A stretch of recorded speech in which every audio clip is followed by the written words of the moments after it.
Chapter 21. A Star Shining Again. 1. The biggest difference between the area where the tutorial took place and the neutral zone was the facilities available at the latter. If Cial were to get technical about it, then the neutral zone could only exist in paradise and nowhere else. He could definitely agree to the notion of this sanctuary being very special after all. The 7 deities combined their might to create this place. Cial sensed that they paid a considerable amount of attention to the safe integration and adaptation of the survivors. Such a thing was easy to figure out when recalling the initial reactions of who all saw this place for the first time. Even he thought he was looking at a high-end department store. The plaza located in the middle of the ground floor or the mock cafes where one could buy something to drink were good examples of that. However, such considerations could only be extended so far. Just with a casual glance, he spotted several items that people from modern Earth wouldn't have the chance to see or use in their everyday lives. But that was to be expected. Paradise wasn't as scientifically advanced as Earth, and its culture was different as well. In other words, certain things to remind one about what to come was essential, all in order to minimize the sense of incongruence one might feel during their initial days spent outside the walls of the neutral zone. The upper floors were solely reserved for those who managed to amass more than 1,000 points during the tutorial. When looking down from the guardrail of the winding corridor, one could easily take in nearly everything happening below. That proved to be quite a view. Cial couldn't hide his anticipation, wondering what it would be like inside the room. Maria led him to a door with one engraved on it. Cial opened it and entered the room beyond only to struggle very hard to keep his jaw shut that threatened to drop to the floor. The floor space of the so-called room was as wide open as an ocean. So much so, he couldn't even figure out how big this place was. And as his eyes took in the many luxurious paintings and sculptures decorating the walls and pockets of space, as well as the gorgeous chandelier hanging high in the ceiling, he couldn't help but mistakenly believe that this room ought to have belonged to a king.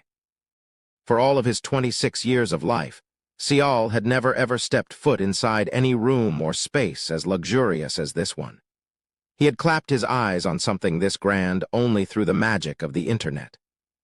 As a comparison, probably the legendary ambassador suite of Brunei's Empire Hotel, supposedly, there were only 2 such rooms in the world would be able to rival the level of opulence seen here.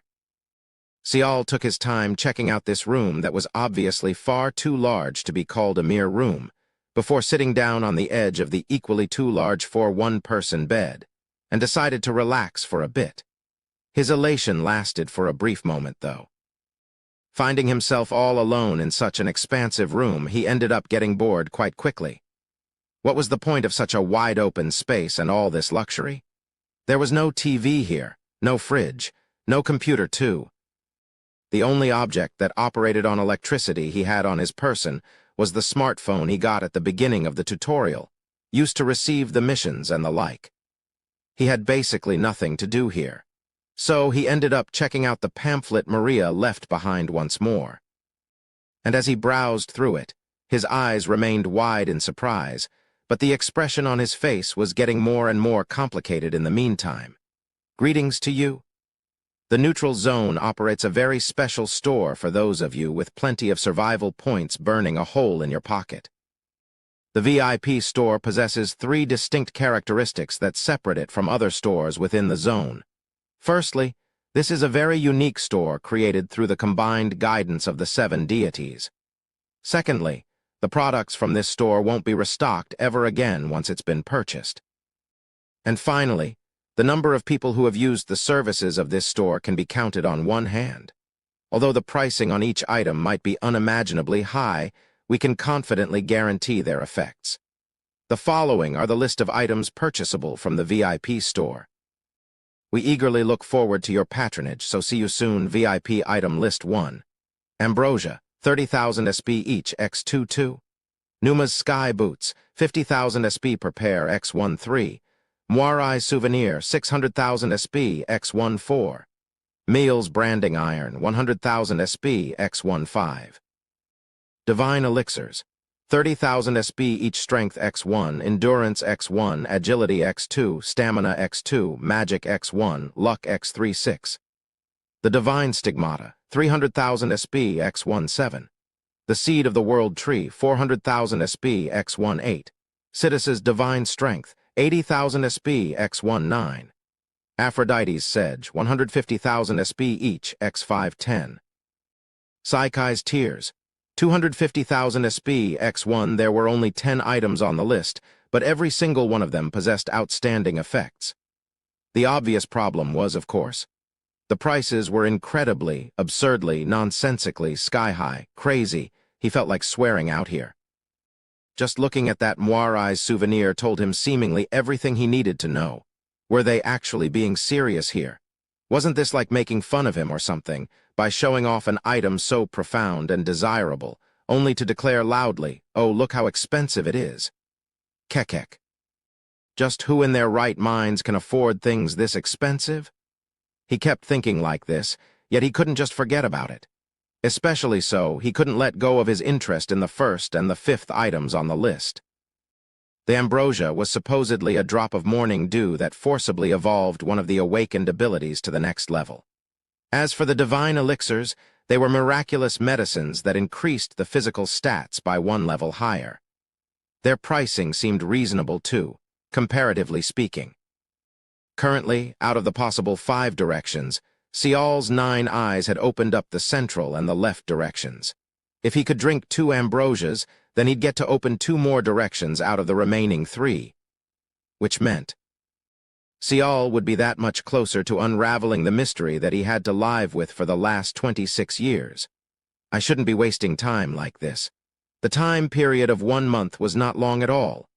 No, he thought it was far, far too short. He felt the sense of urgency take over his thought process. After picking up the bag, Sial left the room, back on the ground floor. There was still a crowd in the plaza there, but it was much smaller than when Sial first came out of the theater. Sial took a look around to see if he could find anyone he was familiar with, only to realize that other people were, for some reason, inching away from him. Thanks to that, he was able to approach the notice board in peace. As Maria had mentioned earlier, the board was chock-full with numerous parchments. After deciding on the mission to undertake, one just had to take its parchment and rip it in half. That would teleport the person to space where the given mission took place. There was this one rule that had to be adhered to, though. There were many missions available here that allowed the survivors to band together in order to complete. However, one couldn't form a party where more than half of the minimum required number of participants were from the same area as him or herself. In other words, one was forced to cooperate with survivors from other areas. Sial wasn't thinking of forming a party now anyways. Thinking like this, he quickly took a sweeping look at the board.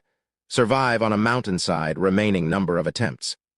14/15, avoid the fangs of a starving beast and survive for the next 2 hours within the mountainside. Difficulty: very easy when successful, plus 10 survival points. When unsuccessful, N/A, cooperation not allowed. Nope. Pass. It was an easy mission, but the reward on offer was too low. What Sial wanted was a mission that could be done in the shortest amount of time while also having the highest possible rewards. And if it was safe to boot, then there would be nothing more he'd ask for. What with his numerous prerequisites, his search didn't go easily. But there were literally hundreds of missions available here, so it was only a matter of time. Soon enough, he spotted a certain mission parchment. Find your path inside a maze. Remaining number of attempts: 90/90, escape from an underground maze in 6 hours. If you end up in the wrong path, difficulty: normal when successful, plus 100 survival points when unsuccessful, starting from the beginning again or death. Cooperation allowed, up to 2 people. Just by looking at the reward, he wasn't too keen on it. However, he could repeat it as much as he wanted to, and more importantly, he liked the fact that he could potentially rely on his innate ability. The mission explanation implied that he could die if he entered the wrong path. However, wouldn't it be fine if he only stuck to the paths that shone in green? It was certainly worth a shot. Sial made up his mind and took one parchment out from the thick bundle. He checked the time with his smartphone. It was 11:31 a.m. After confirming the time, he ripped the paper in half. A bright light exploded, and he felt a strong suction force sucking in from his midriff. Sial closed his eyes and opened again a bit later. He realized that he was now standing inside a cavern. The novelty of his new surroundings wore off really quickly, though. He tightly grasped the steel bar and cautiously surveyed the immediate area around him.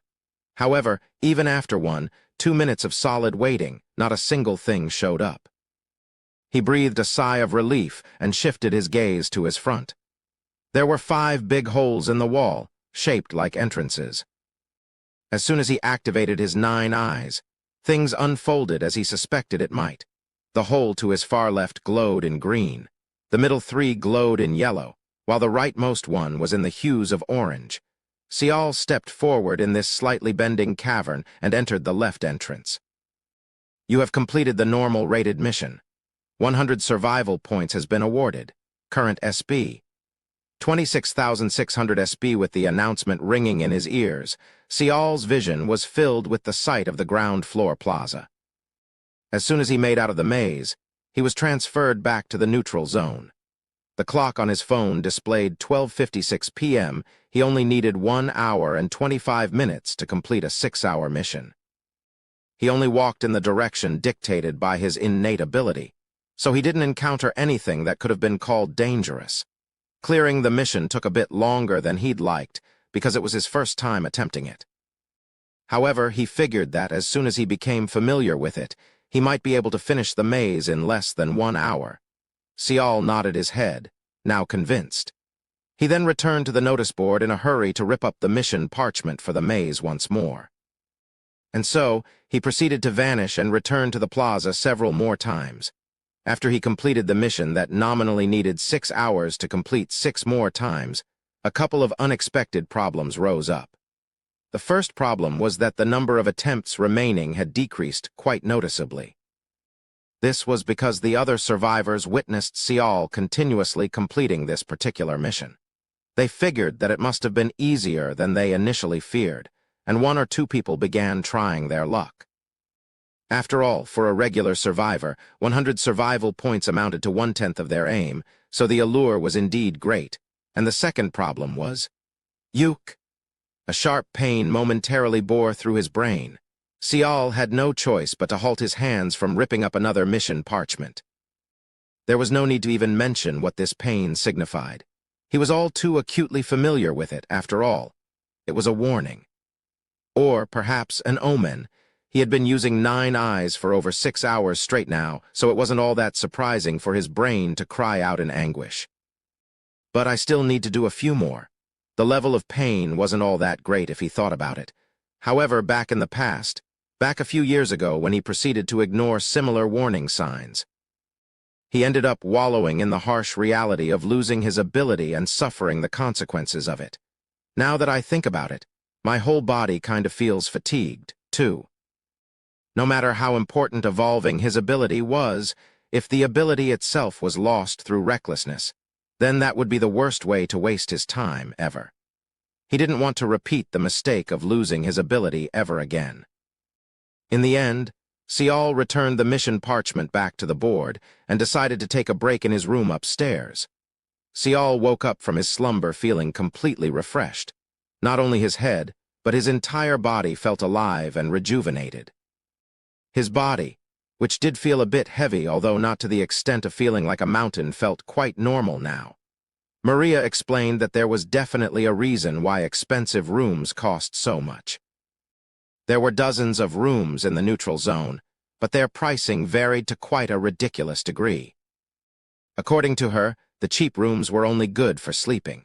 But as the price increased, the environment found in the rooms gradually became more beneficial towards the survivor trying to rest there. More importantly, Sial's room was one of its kind in the whole zone. Even if he rested as long as everyone else, he'd get to enjoy the effects of a rest that seemingly had lasted for several times longer. The phone's display now showed 11:12 p.m. I slept for around 5 hours. Sial pulled out the convenience store food from the bag. He could eat for free in the restaurants, but he couldn't waste the time going there to order and eat. While chewing on a sandwich, he organized his thoughts. The efficiency is too poor. Including the break, he spent 11 hours to earn 600 survival points. If he earned 1,200 points in 24 hours, then in a month, that would be 36,000 points. He might be able to somehow afford 2 ambrosias at this rate, but the problem is with the remaining number of attempts. Sial knew very well that it was impossible to go and repeat the same mission over and over again. He also needed to consider those people who would try to follow whatever he painstakingly chose to do next as well. Sial felt the distinct need to revise his strategy. The 2 prerequisite conditions of short-time requirements/high rewards upon completion were non-negotiable, but he thought he could forego his safety. No, he had to forget about it. Why? Higher the danger, higher the payout, that was why. Honestly, he was very much tempted by what was on offer at the VIP store. Besides, he was told that once he left, it'd be exceedingly difficult to return to the neutral zone, too. So, he earnestly wanted to at least drink the divine elixir as soon as possible. He wondered whether he should visit the other stores, too. But he just shook his head in the end. Really now, he couldn't afford to waste a single point, so what was there for him to possibly buy? However, he couldn't neglect to make thorough preparations. So Sial pulled his bag closer and began inspecting its contents. Let's see. The quill pen of flowing consciousness is not for combat, and this mirror of understanding is for, damn it, it's only useful against the deceased. There wasn't a mission to get rid of the walking dead in the tutorial, nor would the survivors be given such a mission in the first place, so why? Fortunately, though, he possessed a box full of spell balls. He only needed 4 of these balls to take care of that terrifying Geekwi, so he was sure of these coming in handy in the near future. Sial extracted the familiar combination of poison fog, ignite, spider web, and hydrochloric acid and put them in his pockets. Then he headed towards the ground floor. The hour may have been late, yet there were still 20+ people loitering around the plaza. Even the second-place Odilette Delphine and Hao Win could be seen among them as well. When the first-place Sial made his entrance, both of them turned around to meet him as if they had a prior agreement. However, Sial was too preoccupied with earning more survival points, so he failed to notice their actions. He simply poured his attention on the notice board. "Excuse me." Just as Sial's gaze headed upwards, Odilette Delphine called out to him. Yes." Sial tilted his head slightly. She was fidgeting with a strand of her brown hair unlike the first time he saw her. She seemed to be in a slight bind over something. "Did you know?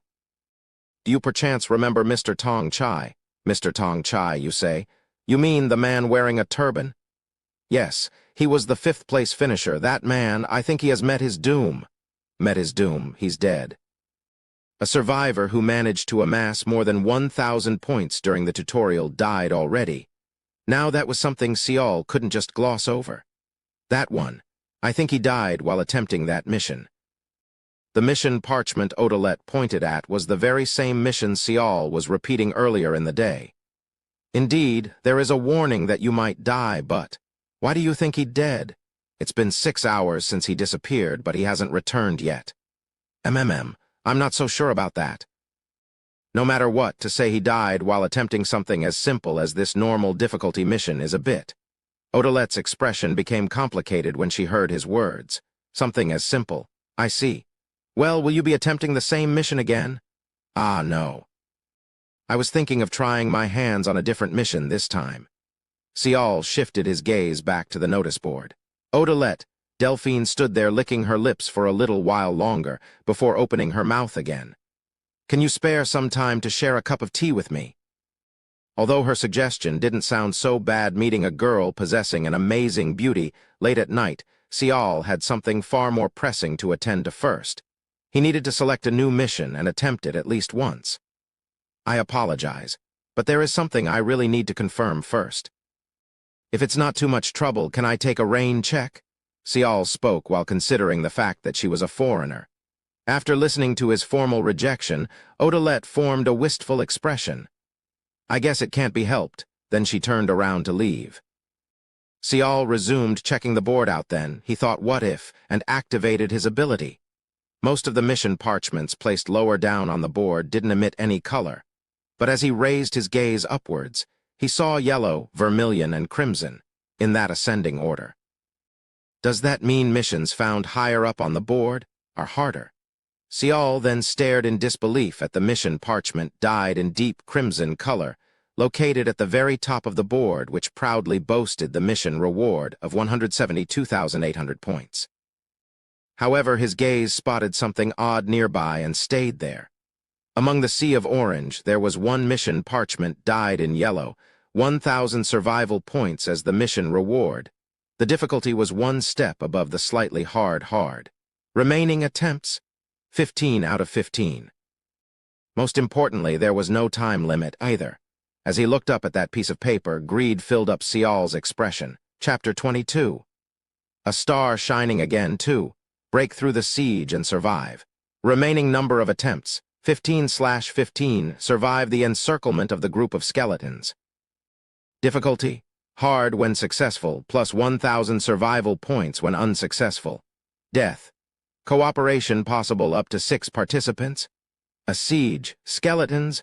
The mission parchment screamed danger even through a cursory glance. The fact that the mission allowed up to 6 people to form a party told the same story, as well. Quite likely, Sial would find himself surrounded from all sides the moment he ripped the parchment in half. However, no matter how long he stared, the mission's color remained yellow. And that color, without a doubt, signified that he should pay attention. Sial stood there, hesitating somewhat thanks to the word siege, but then he remembered that Kang Siok also glowed in yellowish color as well. If the creatures he'd encounter were on that guy's level, then I have to take the risk. If he could survive and succeed, then he could potentially earn up to 15,000 points. He'd get to amass almost half of his goal of 34,000 points with this one mission alone. Besides, other survivors showed no sign of even touching this parchment, so it seemed perfect for his current situation. I should still be careful, though. After making up his mind, Sial pulled out all the spell balls in his possession. Will poison work against skeletons? Sial deliberated for a while, before deciding to use them even if they proved to be ineffective. He did confirm the crucial fact during killing the Geekwi, that the poisonous fog seemed to possess some elements of explosive gas. If he combined that with Ignite, then there was a good chance that he'd reap huge benefits just like the last time. So, it should be better to combine these two. He carefully checked each of the spell balls and divided them into 2 groups, ones that would be used in combination and the rest that would be used by themselves. It was a shame that there were no spell balls related to holy or divine magic. It'd be a lie if he wasn't feeling nervous. Still, he shoved the spell balls inside his pockets and grasped the steel bar as tightly as he could, before ripping the parchment up with his teeth. The already familiar sensation brushed past him, and the scenery changed in an instant. The location for this mission was set inside an underground cavern-like space. His vision immediately took in the ceiling above that seemed far too low for his liking, and, right in front of his eyes, several dozens of skeletons stood there, as he expected they might, and were glaring at the intruder. They all look rather hostile, don't they? The disparity between what he saw in things like video games and that of reality was as great as heaven and earth. Whatever the case may have been, his plan was to start his assault with a bang. Sial pulled out the combination of Poison Fog and Ignite, the very combo that worked so splendidly against the Geekwi, and was about to throw the two, before his hands hastily froze mid-action. Suddenly, he had a thought. He was standing in a completely different environment compared to when he was killing the Geekwi. He glanced behind him and saw a solid wall. There wasn't a lot of space around him, and worst of all, there was no room to retreat. But he was thinking of using a poisonous gas here, and to make it explode, too. He nervously swallowed down his saliva after realizing how close he got to inadvertently killing himself. From the very beginning, things were going sideways. Right at the back of the undead horde, a skeleton wearing a battle helmet roared out. Then, Dozens of normal skeletons began to repeatedly clatter their teeth in unison. They raised their weapons and began inching closer to Sial's position. Realizing how urgent his situation had become, Sial quickly chucked the Ignite spell ball first. It caused a small explosion and knocked out 2 skeletons. Maybe because it was used independently, its overall prowess was far lesser than what he was hoping for. Sial tried to remain calm and pulled out his second combination from the pocket spiderweb and the hydrochloric acid. The thrown spell ball rapidly spun in the air before tens of silvery threads exploded out. 10-odd skeletons were tied up by these threads. Sial chucked the acid ball a beat later. The acidic liquid rained down on the immobile monsters. The skulls, ribs, pelvic bones, femurs, etc. got melted in the blink of an eye, taking care of the first wave. The overall effect was more or less acceptable, but the problem was that he still had to take care of 20+ remaining skeletons. These monsters continued to advance forward while their teeth noisily clattered, even though the flames from Ignite spread around and caught a few of them on fire. All these were still within Sial's calculations, though. He had to decrease their numbers as much as he could before he was pushed up against the wall. While cautiously retreating, Sial pulled out more spell balls from his pocket. Strong beams of light exploded out from the 4th ball he threw in the air. With a loud buzz, the ball exploded in a blinding shower of arcing electricity which spread out to everywhere, causing a chain reaction of sorts. The skeletons trembled nonstop before they collapsed to the ground like puppets with their strings cut. Somehow, Sial managed to bring down the second wave. From the back, the helmet-wearing skeleton roared out in anger once more. Since it seemed to be the leader of this undead horde, its anger was more or less understandable, what with its subordinates decreasing by over half in only a few breaths' time.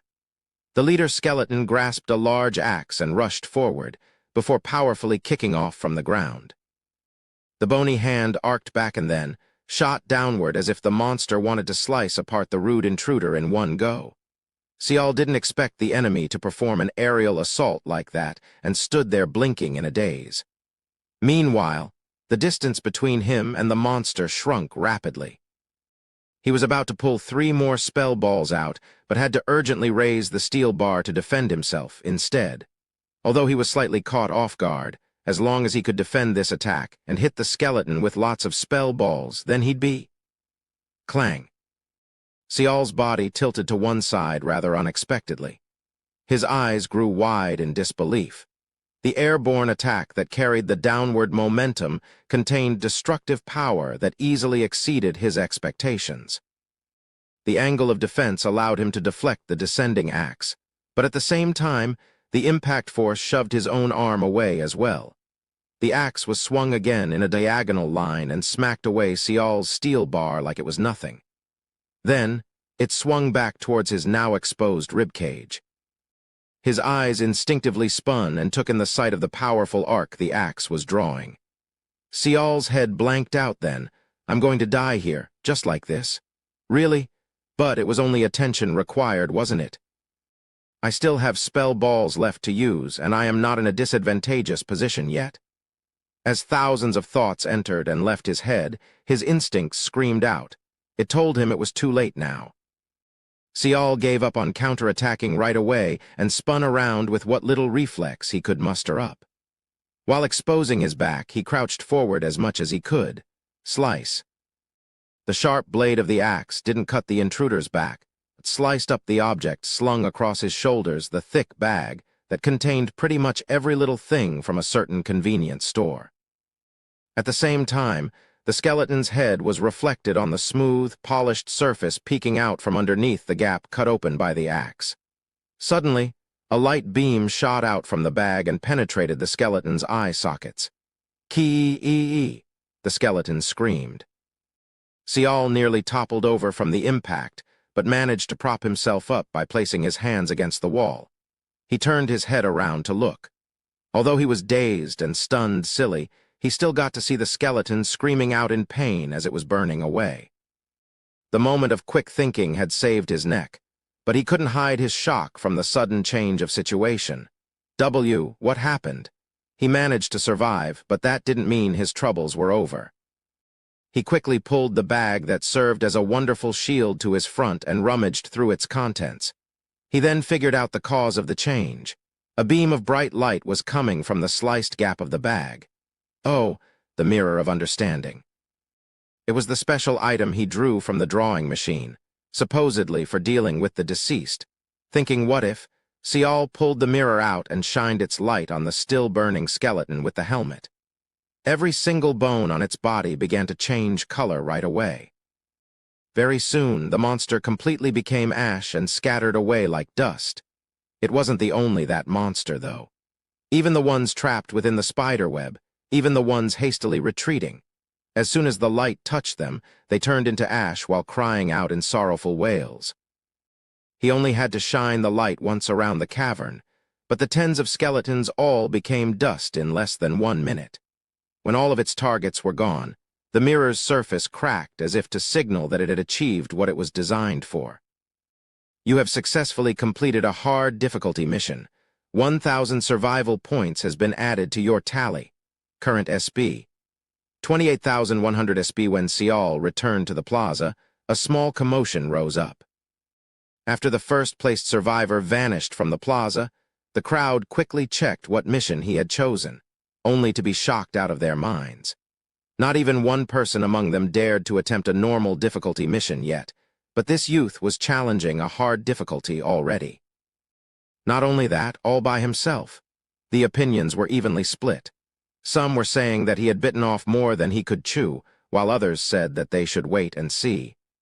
And as everyone could see, Sial returned to the plaza in less than 5 minutes. Since there was only one possibility upon failure of the mission, which was death, his re-emergence meant only one thing. I can't believe it. Hao Win muttered out softly in disbelief. It could be said that Hao Win's surprise was on a different level compared to other survivors here. He had managed to complete a few missions already, and while doing so, he got to form a certain view, an educated guess of sorts, regarding how one should go about surviving in the neutral zone. He was convinced that, if he wanted to undertake missions, he would have to make adequate preparations first by purchasing various items through many stores found here.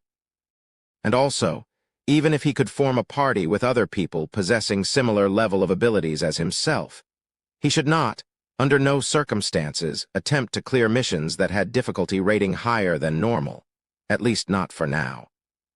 That was probably why Odilette Delphine went to chat with the first-placed young man from Korea. Of course, she still got refused rather grandly, though, but that man from Korea had completed a mission with a difficulty rating 2 rungs higher than normal this quickly. How did he do it? Is able to use magic already? Hao Win was thinking of inching closer to Sial and ask, but he ended up tilting his head instead. Sial was standing in the same spot, unmoving like a stone sculpture. There was a strange, awkward atmosphere surrounding him. It was as if Hao Win was looking at a soldier who barely managed to return from a bloody and brutal war zone. When Hao Win took a closer look, the golden bag he was so envious of was split almost in half, and Sial's expression seemed to be lost and contemplative at the same time.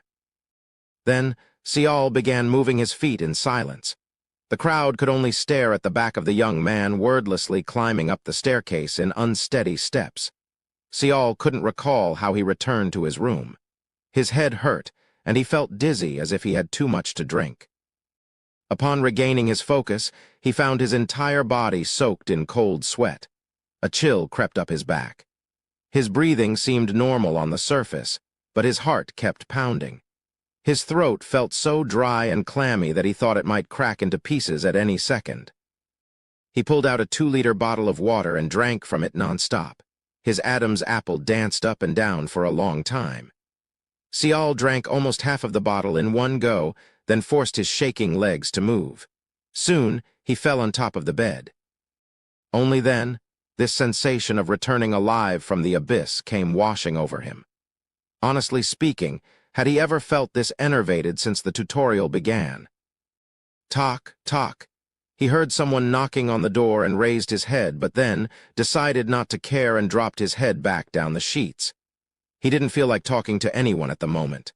The knocking continued for a while, but when there was no response, it stopped. Sial just lay there and wordlessly stared at the ceiling. The checkered pattern on the ceiling above seemed to be spinning in his view. How much time went by? The thick and enduring silence continued on. Sial's fearful and shocked eyes slowly closed until only a sliver remained open. Did I place too much blind faith in my ability? The parchment was glowing yellow. He thought he could definitely clear the mission given his previous experience with Kang Siak. Or was I too careless? It wasn't that he thought it would be a walk in the park. He knew it would be very dangerous. He simply thought that he could handle the risk. Maybe I was too relaxed. But didn't he make preparations? He checked each spell ball and even divided them into possible combinations. Sial thought up to here and then, was I too hasty? He completely closed his eyes shut. The more he tried to analyze his actions, the more foolish he looked to himself. At least he had successfully completed the mission. Or, more correctly, he could only manage to barely clear it. The wrong choices he made came back to bite him in the ass, and he nearly lost his life. Actually, being able to return alive and in one piece was a miracle in itself already. His 9 eyes didn't lie. When he thought about it carefully, that mission was on the level where he could have cleared it if he was being very careful. He even had in possession the necessary answer to clear the mission, too. What would have happened if he pulled the mirror of understanding out the moment he got there? Whether it was a deceased or a skeleton, they both were undead, so why couldn't he think of this obvious similarity beforehand? Or, what would have happened if he came up with different types of spell ball combinations? Only by relying on that pathetically small level of experience of killing the Geekwi, he went and picked the poison fog as his first line of attack out of the 10 spell balls in his possession. Meanwhile, he didn't even stop to consider just what kind of location he might find himself in after the teleportation. In the end, his mind was to blame. He pretended to be not relaxed. He pretended to be not overconfident. His mind, his greed, blinded him with the need to amass the survival points as quickly as possible. At a bare minimum, he wouldn't have acted this complacent back during the tutorial. No, that's not right, is it? Even back then, was there anything he did with his own power? More and more questions naturally reared their ugly heads as Sial was pulled along by this chain of logic. When he chased away the Geekwi at the assembly hall, was that through his own power? Or when he broke past the second mission full of traps alone? They were both due to his future vision ability. He didn't even know how to activate that thing right now. And more importantly, it wasn't as if Sial made the conscious choice to act. He was simply overwhelmed by the emotions at the time, and when he killed the Geekwi. That was only possible because of the absolute safety the safe zone provided. What about when he earned the highest amount of points during the tutorial then? That was all thanks to the diary of an unknown student. Most likely, he had become too cocky. As soon as he stepped into the assembly hall, he got recognized as the holder of the hallowed gold mark, and everyone was super respectful of him. Everyone tried to follow after his footsteps, and some even worshipped him. Even the smallest things he did garnered so much attention. They all said that he was someone very special. He must have been enjoying all this attention, this acknowledgement of his being, even though outwardly he denied it, did not want it, didn't even like it. 2. Traits 1. Temperament, weak-willed. Possesses a weak will, thus unable to make decisions alone, nor sticks to one's already made, short-tempered. 2. Aptitude, average. Normal in every way, possesses no particular talent or qualities. 3. Physical level strength. Low endurance. Extreme low agility. Intermediate low stamina. Low magic. High intermediate luck. Low intermediate remaining ability points. 0 in reality, he was weak. If one took away this and that, then he literally had nothing and was nothing. He already knew what happened to him the moment he lost his ability. He knew so well what kind of useless wastrel he was yet. Also, wasn't he given so much more this time, besides his own supernatural ability? You stupid son of a bitch. He found it hard to endure this sense of shame. Sial stood right back up and gripped the water bottle the other way, then he poured the water over his head. The cooling liquid rained down from his head, rushed past his face and wetted his upper torso. This was him mocking himself. He told himself, "You find yourself in such a favorable position, so much better than compared to other people. Yet is this all you can do even after the bottle emptied?" Sial remained standing there with his eyes closed. He focused on every drop of water falling from the tips of his hair. When he did this for a long time, that whirlwind of boiling emotions deep inside the pit of his stomach began to cool down just a tad. Only then did he reopen his eyes. Foo! The light of greed was completely gone from his eyes now, and the original glow returned. This can't go on. He began reflecting from the very beginning, a detail by every small detail. Not just when he started doing the missions, but the moment he stepped foot inside the neutral zone. Why am I so hung up on getting the ambrosia? His obsession started the moment when Maria handed over the pamphlet. No, that wasn't quite right. He knew the existence of the VIP store even before he got here. Maybe you might be able to use the VIP store. The guide. Han, when Sial recalled Han's face, he also remembered something he'd forgotten until now. Why did that guy choose that time to whisper those words to Sial? Why did he go out of his way to mention the VIP store in the first place? The water drops still fell from Sial as he moved to grab the bag. He flung it open and rummaged through the contents until he found 3 neatly folded pieces of paper inside. He picked one up and cautiously unfolded it.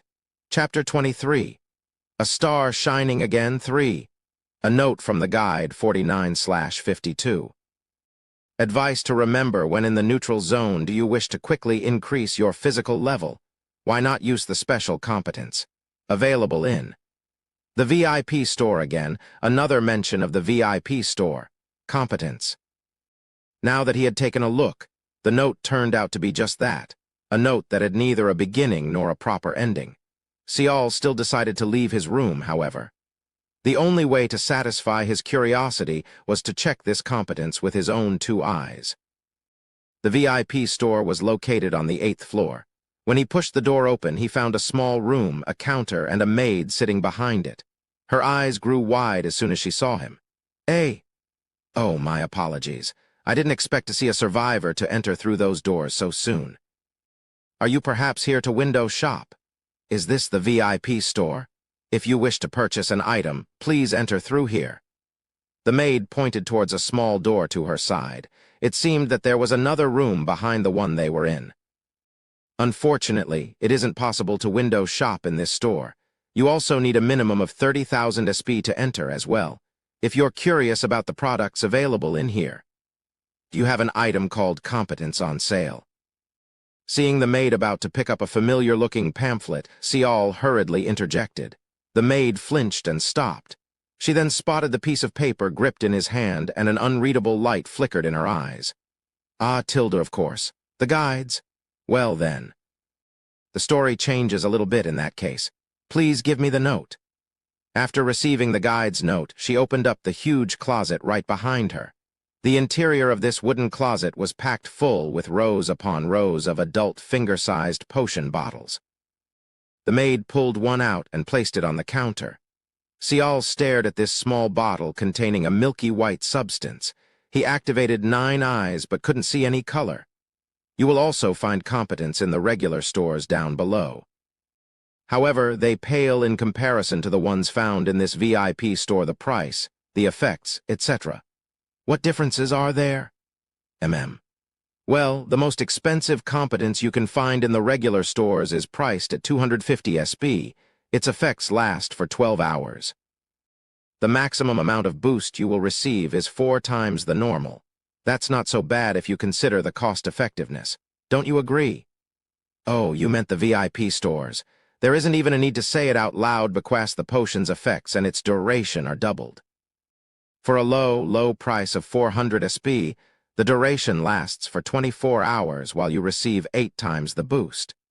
Training 1 single day will give you the same results as training for 8 days straight, guaranteed. Sial had to wonder whether he made a mistake when he thought the tone of her voice shifted subtly as if to ask, "You'll buy it, right? You will definitely buy it after this sales pitch, right? Isn't that just impossible? How can such a thing be?" Sial displayed a strong sense of disbelief. While she was laughing with her eyes, the maid's overall expression was calm and composed. This is the neutral zone. Yes, so? This is the divine sanctuary created through the combined might of the 7 deities. As long as you are trying to complete the tasks found within this zone, no effort will be spared in supporting you. Of course, a part of this zone's reason for existence is to test you. But the main objective is to help you develop your skills even further and to increase the odds of your survival outside. The maid tilted her head slightly to the side and smiled radiantly. That's what I'd like to say, but well, it's true that this potion is a little bit peculiar. Only 60 bottles are made available during each of the neutral zone's openings. Also, not everyone can buy one. There are even restrictions placed where one needs to bring along these notes from the guide. That's just in case an invited hears of the potion's existence before arriving at the neutral zone. Sial thought about this carefully. He felt like he could see the answer to his quandary. Until now, he had been blinded by the VIP store to have realized it, but the words trying to complete the tasks found within this zone continued to tug at his mind. "Will you buy one?" The maid placed both of her hands on her waist and confidently asked him. Sial organized his thoughts for a bit, then raised his head to meet her gaze. Yes. After leaving the VIP store and heading back to his room, Sial ran into someone he was rather familiar with, and that was Isiala, looking somewhat anxious as she paced up and down in front of his door. Miss Isiala, Orebionim, TL. Highest form of honorific used to denote one's elder brother, used by females, Orebionim. While Sial stood there confused, Isiala ran to him with a look of worry on her face. "Are you all right? Are you really all right?" What do you mean?" "You looked like you were in pain before. I was worried, so I followed you and tried to see if you were okay, but you weren't in your room." Sial realized that the knocking noise he heard earlier belonged to Isiala. She was most likely referring to the time when Sial came back looking haunted after completing the hard difficulty mission. He was out of it back then, so he must have looked rather odd. Sial could understand now why she was behaving this way. "Have you been crying?" Crying. Sial unconsciously touched around his face and found that the spring water he poured on himself hadn't fully dried yet. "I guess so." But why?" "Because I'm pathetic." "Orebionim isn't pathetic at all." Isiala jumped up and down on the spot. She hurriedly scuttled towards him and carefully grasped hold of his arms. "And no, you are simply amazing, that's all. You even completed a hard mission by yourself. Because of that, a huge chaos is unfolding downstairs." Seeing her worry-filled eyes staring up at him, Sial felt like he was feeling a little bit better than before. Just a little. He slowly shook his head. "That mission was not something I should have tried in the first place. The mission was that difficult. I attempted it without even realizing my own limits, and I almost died because of it. To be honest, it's a miracle that I'm standing here." Isiala was about to say something, but she chose not to after seeing Sial's deeply wounded facial expression. "I shouldn't have carried on like that. I shouldn't have tried that mission. Until now, I've only—" His furrowed brows deepened even more. He closed shut his mouth for a second or two, the sounds of gritting teeth escaping from between his lips. "I was using my own life as collateral in a stupid gamble. And I even swore to myself I'd never, ever gamble again. Oh, Orebionim?" Isiala fidgeted and fretted about while wondering whether there was something she could do to aid him. She then grasped his sleeves a bit tighter and tugged. Sial raised his downtrodden eyes, only to find Isiala and her gentle smile looking back. "Would you like to run with me for a while?" Excuse me?" "Yes, we should have a foot race." Sial ended up slightly panicking after that suggestion literally came out of nowhere. A race. Why a race all of a sudden? Running is really great, you see. Your mind clears up when you're in the middle of your strides, and you'll definitely feel better after sweating a lot. But, there is no space around here to run, though, and to run on the corridors is just... Take a look at this, Tilda. A foot race, number of available attempts. Infinite lap the track 10 times difficulty. Basic when successful, none when unsuccessful, none. Cooperation possible up to 6 people. These were the contents from the mission parchment the girl produced. And it wasn't just 1 or 2 pages, either she was holding at least 30 of them. Sial looked at the bundle with a dazed expression, prompting her to go, oops, and explain herself. It's okay. The number of attempts for this mission is infinite, so I think it doesn't really matter if I take a few more than usual. But still, isn't that a bit too much? Oh, well, I need to run around for a while before I go to bed, or I won't be able to fall asleep. She poked her tongue out and waved around the mission parchment slightly. Seeing her bright, innocent smile, Sial couldn't bring himself to say no. The method of cooperating was rather simple.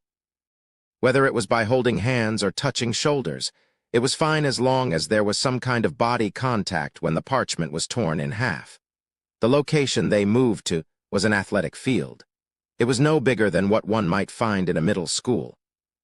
Sial thought that doing 10 laps around the track found here shouldn't be too hard, but well, he had to revise his assessment soon enough.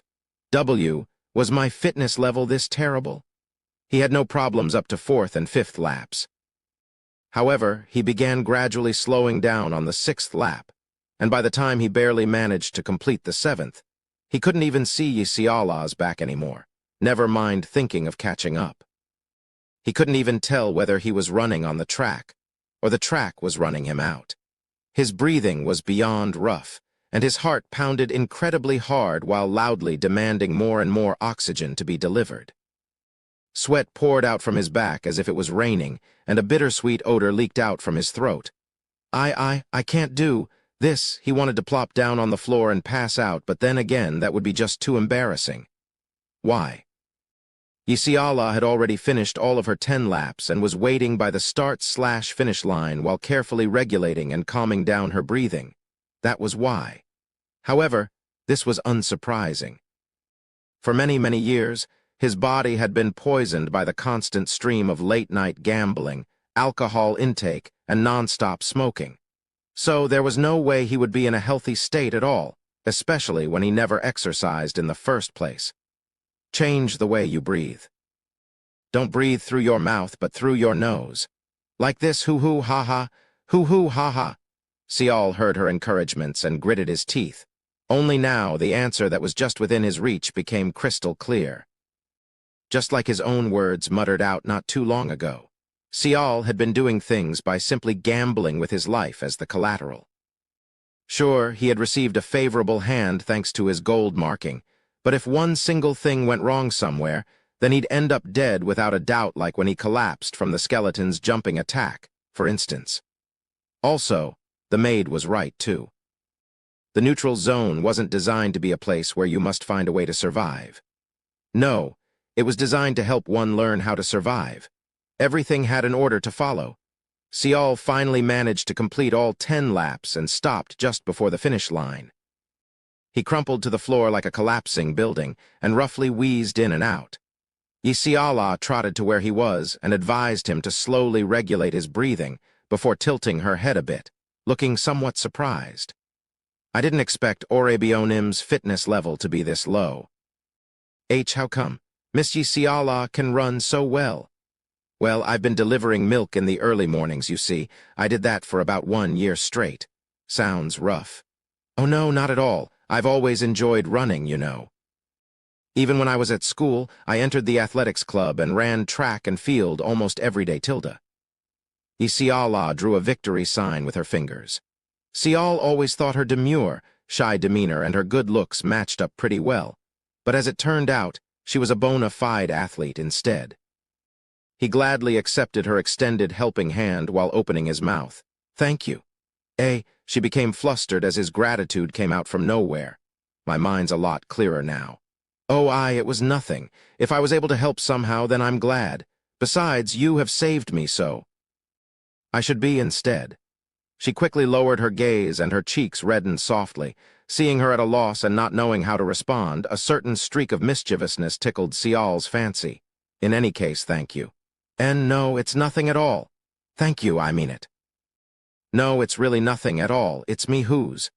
I really don't know how I should repay this debt to you. Orebionim. Siala puckered her lower lip in a pout and cutely glared at him. You are doing this only because of what Sungjin and I did, yes. Am I busted? Sial winked at her and stood up straight. This was quite surprising. During the run itself, he felt like a dying man, but now that it was over, his mood had improved dramatically.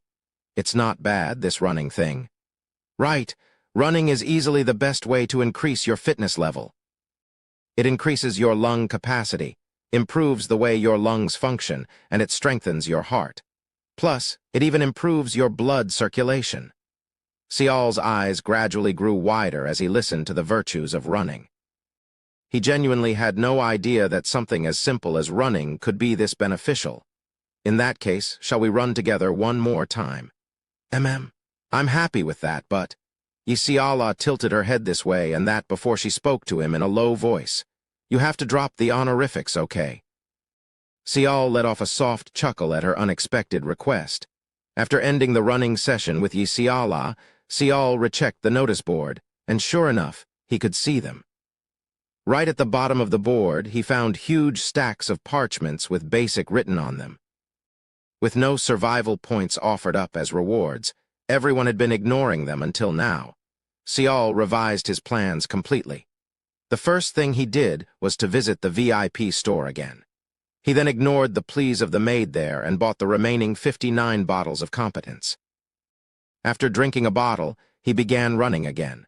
Healthy citizens make a strong nation, shouting the famous slogan that encouraged people of Korea to exercise.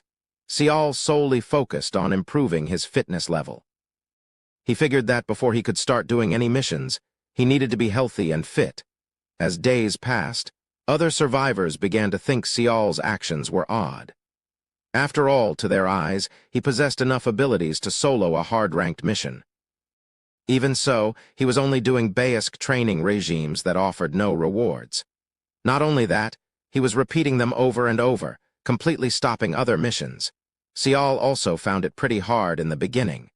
His weak physique demanded rest way too often.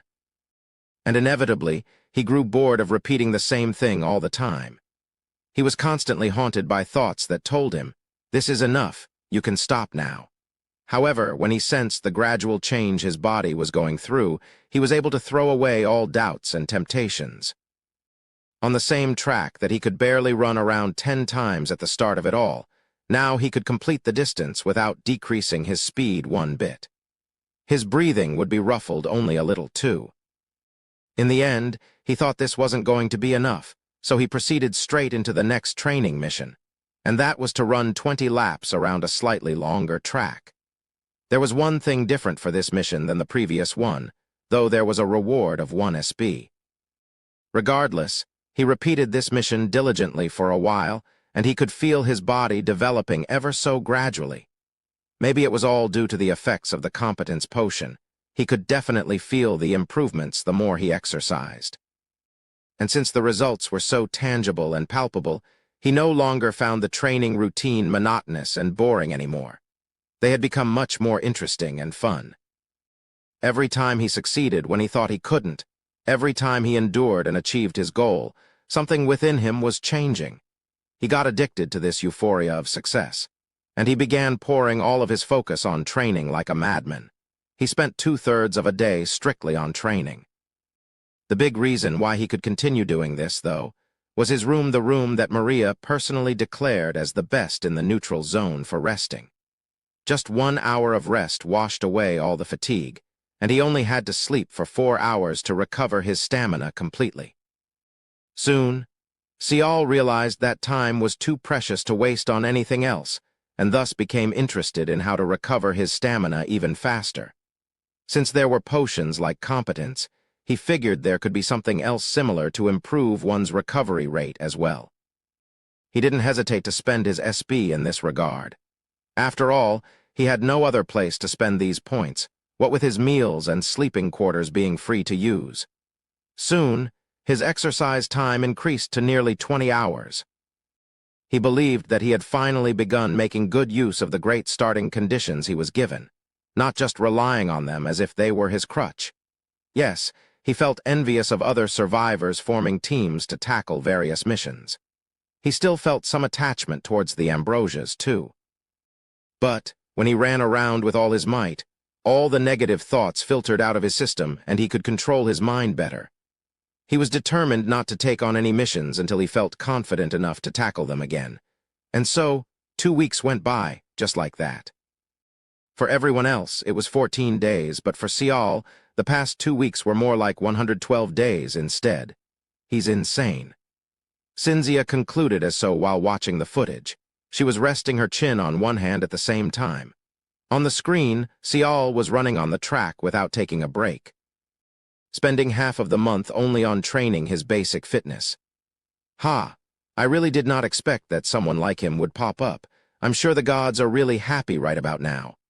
Shouldn't we think about informing the survivors soon?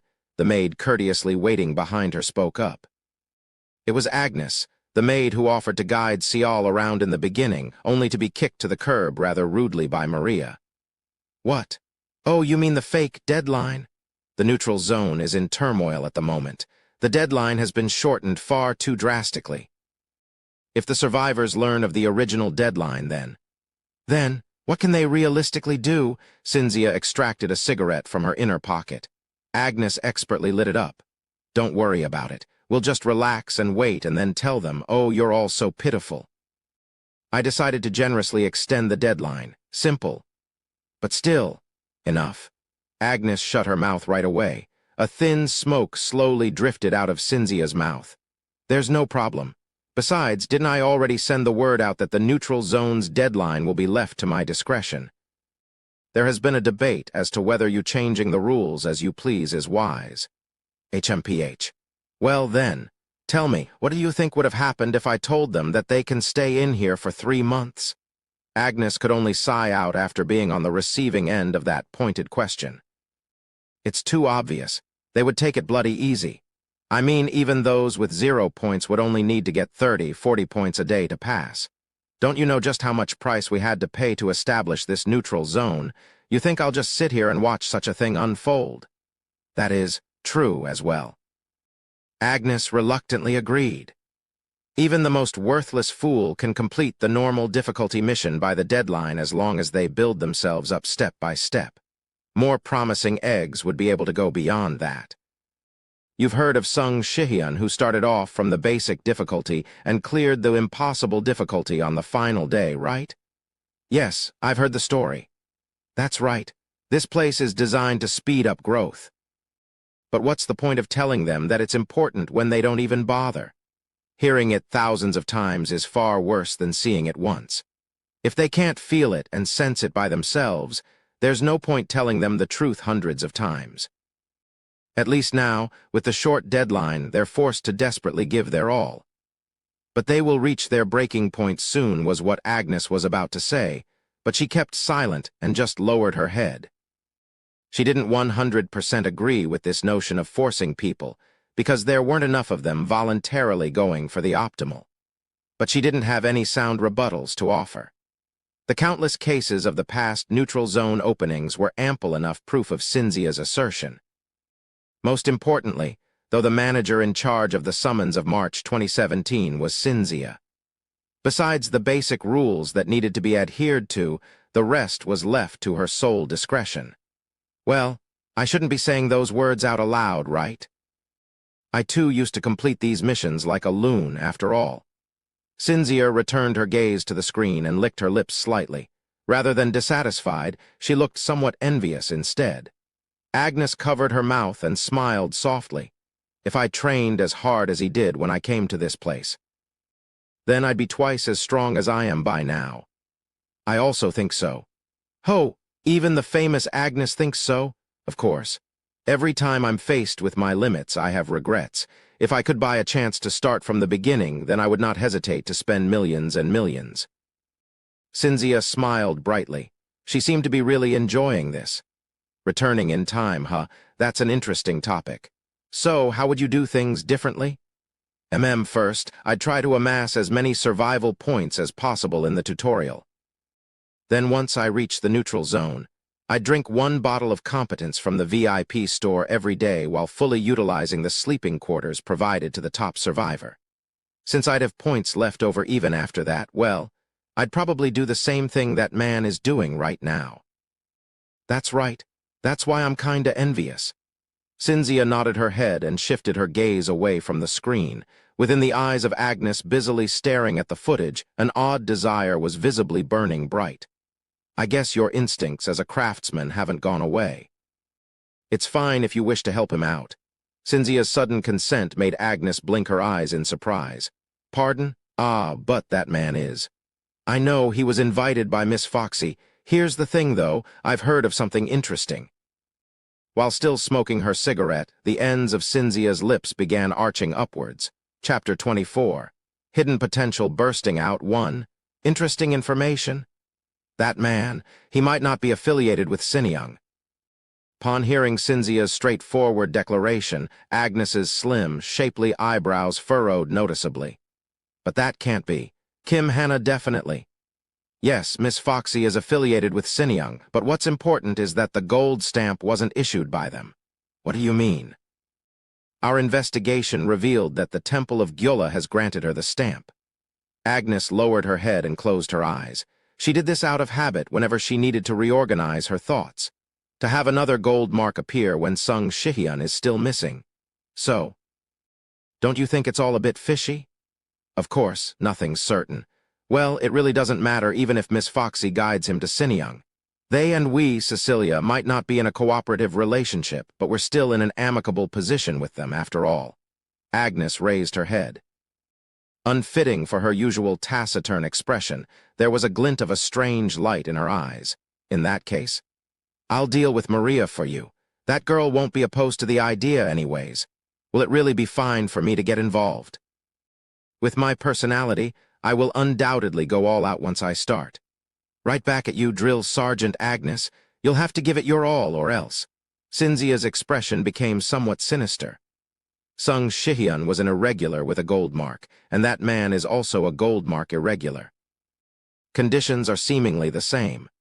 But if there is one thing different compared to how things were 2 years ago, then it'd be the trainers involved, isn't? Ah, right.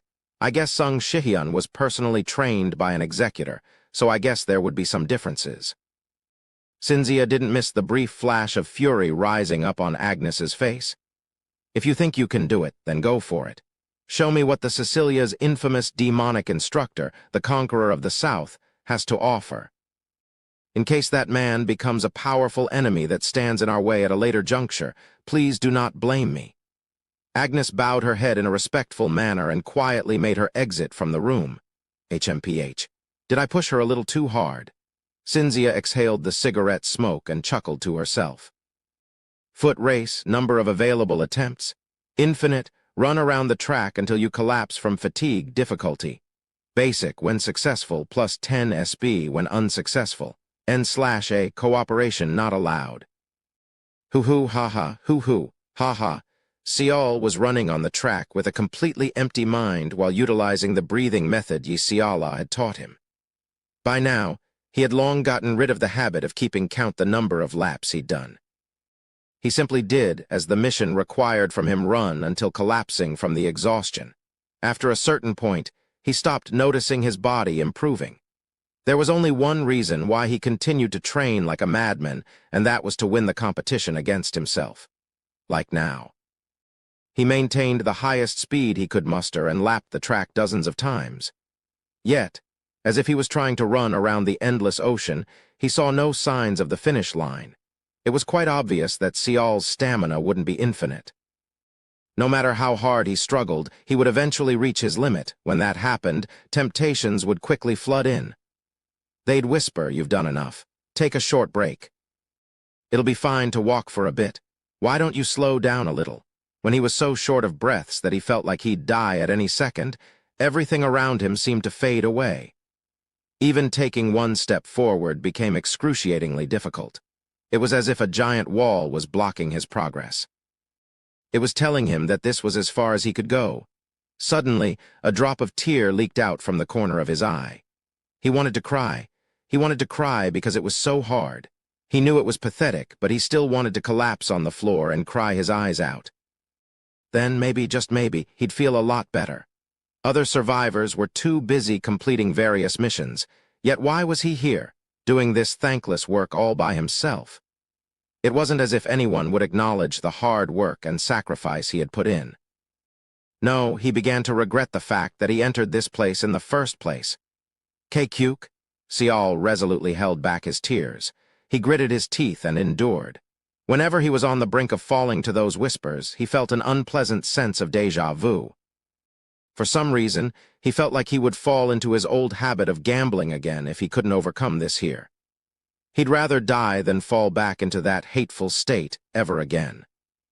He thought that wishing for a change when he couldn't even win against himself was an unfunny joke not worth repeating. This desire, this drive to not admit defeat, became the motivating force that ensured he would never falter. Just recalling the days when he was lost to the ecstasy of gambling boiled his blood and enraged him. Remembering back to how badly he ended up disappointing his family, and how he made Yu Xianhua cry, he gritted his teeth. He hated himself so much that he could even start harming his own body. His rage transformed into the whip of stubbornness that mercilessly pounded on his legs. Kua-ak! He reached out with his hands. His feet powerfully kicked the ground as if he was trying to jump over a wall. Unbelievably, his outstretched leg didn't falter, and it stepped on the ground with strength and stability. Right in that moment, a strange feeling wrapped around Sial's senses. The wall that had been resolutely prohibiting his approach until now became a trusty and secure foothold as he jumped over it and landed on top. Sial moved his leg one last time, before finally faltering to the ground and rolled ungainly along the track's surface. Even then, he tried to run again, and his arms and legs flailed about, only to feel vomit rushing up his throat. Yui-ek! Sial continued to puke while tears fell down his face nonstop. The retching eventually ended, and he powerlessly rolled onto his back. He closed his eyes, wanting to enjoy the remaining traces of ecstasy that overwhelmed his senses just now for a bit longer. Basic difficulty mission has been successfully completed. 10 survival points have been accredited to you. Current SB. 2840 SB. Meanwhile, Sial's energyless hands slowly but tightly clenched into fists. Your personality trait, weak-willed, has been erased. Your stamina level has risen from low to intermediate low. The track disappeared from his view, and the familiar sight of the neutral zone's interior entered his view. Sial was teleported back to the plaza while still on his back. He raised his head slightly when a shadow loomed over him. His slowly rising eyes spotted someone's rather shapely legs first. Then, he even got to see the ends of the garter belt crossing her inner thighs, just hidden beneath her dress. And when his sights dug in just a little bit higher, a piece of frilly fabric with a cute teddy bear sewn in front that seemed to be protecting the most secretive and important area. Lilac, cuck. With a grunt, a pair of legs hurriedly backtracked. Sial nodded his head, thinking that was one very cute bear. Then, after spotting Agnes's cold glare penetrating through her glasses, he began to panic. But how was that possible? After all, she looked like one of those uber-strict headmaids working for some historically important household. I beg your pardon. I did not expect you to be teleported back while lying on the ground. Agnes coughed to clear her throat and quite abruptly presented Sial a cup with some kind of liquid in it. Sial was feeling thirsty anyway, so he gladly accepted it and smiled. Soon, the cool and refreshing liquid slid down his throat. It felt as if a little bit of his energy had returned immediately. He pushed off the ground and stood up. Thank you, I was actually... It's 10 SB. It wasn't free. Sial was about to argue that he was being forced into buying something he didn't really need, but swallowed his words right back down as soon as he felt the changes taking place within his body. Oh. The cold liquid sliding down his throat suddenly felt warm and gentle once it arrived in his stomach. A truly refreshing sensation spread throughout every corner of his body and gently massaged all the accumulated fatigue away.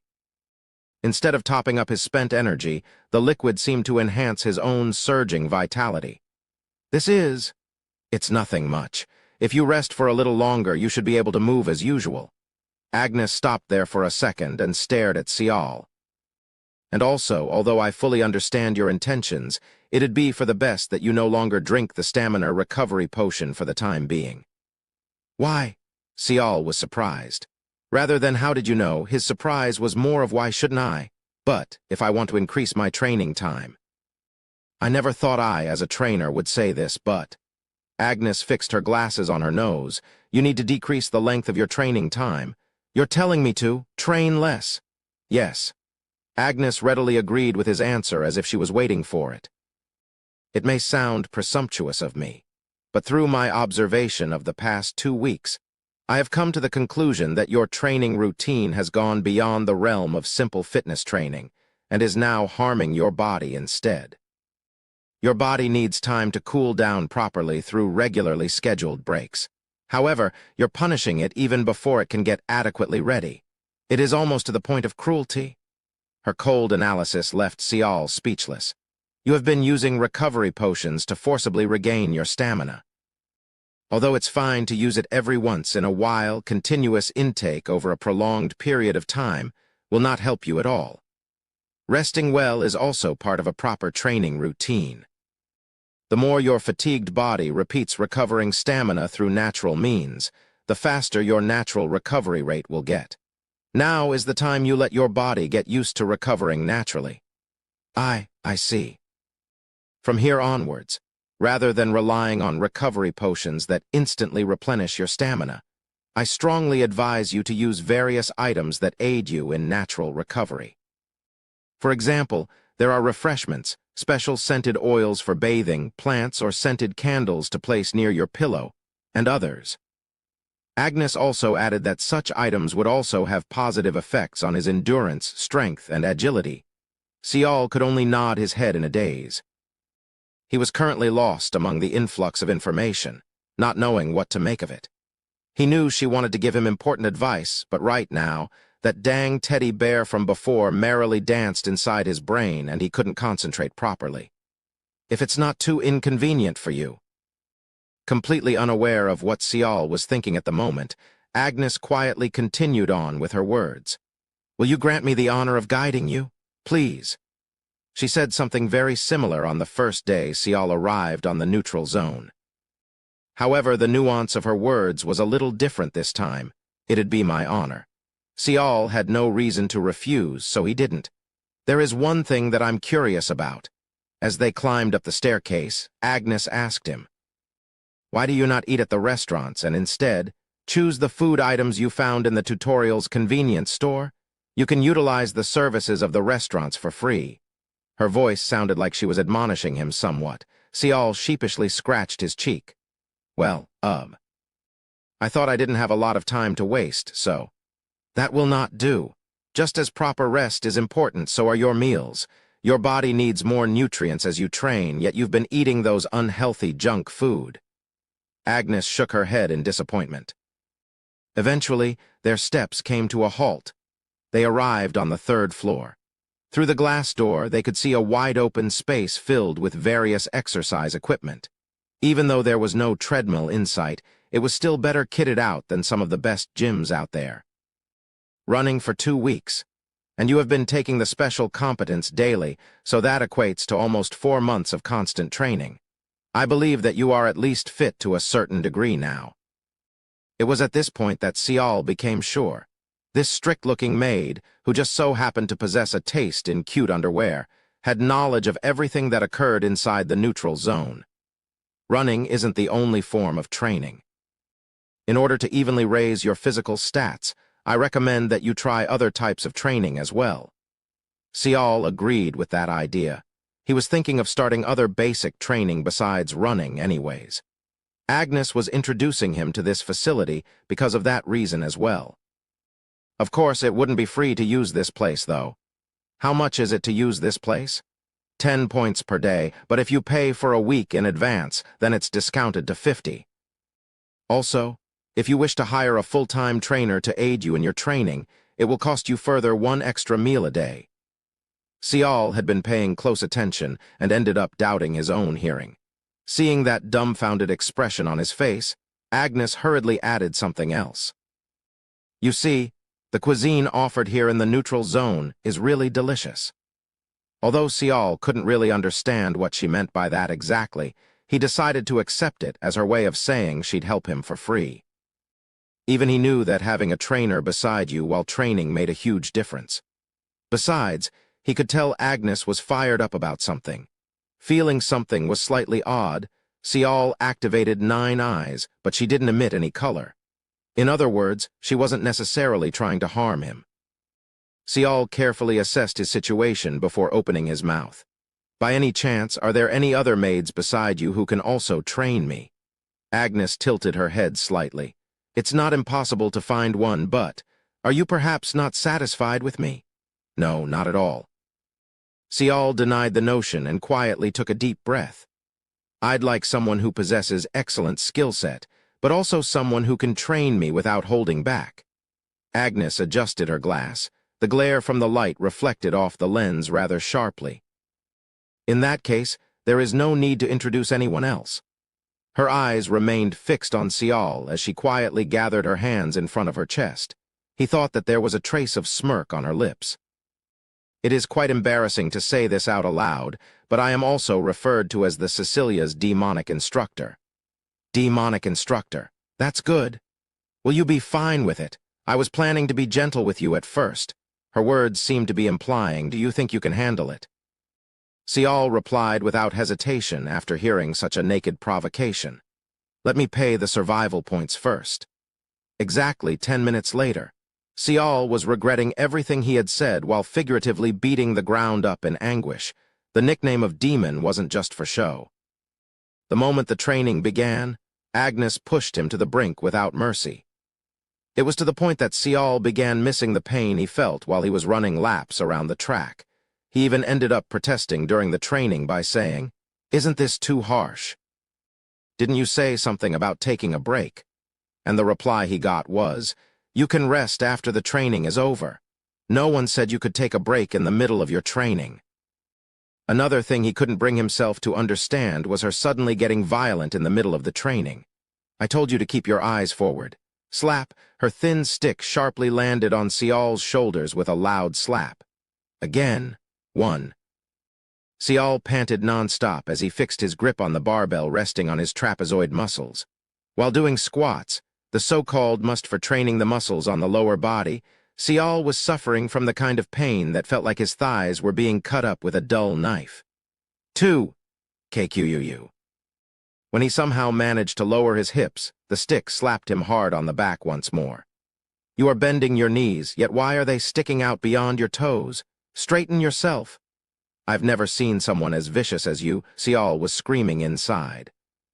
He didn't say anything since he knew that getting hit would help with increasing his endurance. But still, he had no idea she would be this heartless. Was it because he inadvertently sneaked a peek at that laced lilac teddy bear underwear? Meanwhile, Agnes sharply shouted out, "Again." Unfortunately, Sial's quaking thighs couldn't hold on any longer and he fell on his butt. "What do you think you're doing?" Agnes's icy cold voice politely entered his eardrums. "Hua, Hua." Not caring one bit, Sial began massaging his aching thighs. He was getting seriously worried about blood coalescing there and then bursting out of the skin or something. HMPH. Agnes let off a snort and crossed her arms against her chest. "Only with this much. If you'd like, I can go a little easier on you." "Well, I think I'm being sufficiently gentle even now." If this is not to your liking, I can introduce you to someone else at any time." The corners of Agnes's lips curled up. Sial barely managed to swallow the curse words almost jumping out his mouth and lowered his head. "No, it's fine. Let's continue. Let me say this one more time. I won't go easy on you during the duration of your training. This is what I wanted. I'll just shout out some jihap and continue on. Jihap is it. What you need right now isn't some random shouts, but the willpower to endure. In any case, let us continue. Please stand up." Sial spat out a lengthy groan after hearing her. Is it fine if my jihap is a bit peculiar?" When he asked her while still massaging his thighs, Agnes's eyes became narrower than a slit. "Are you trying to buy yourself time?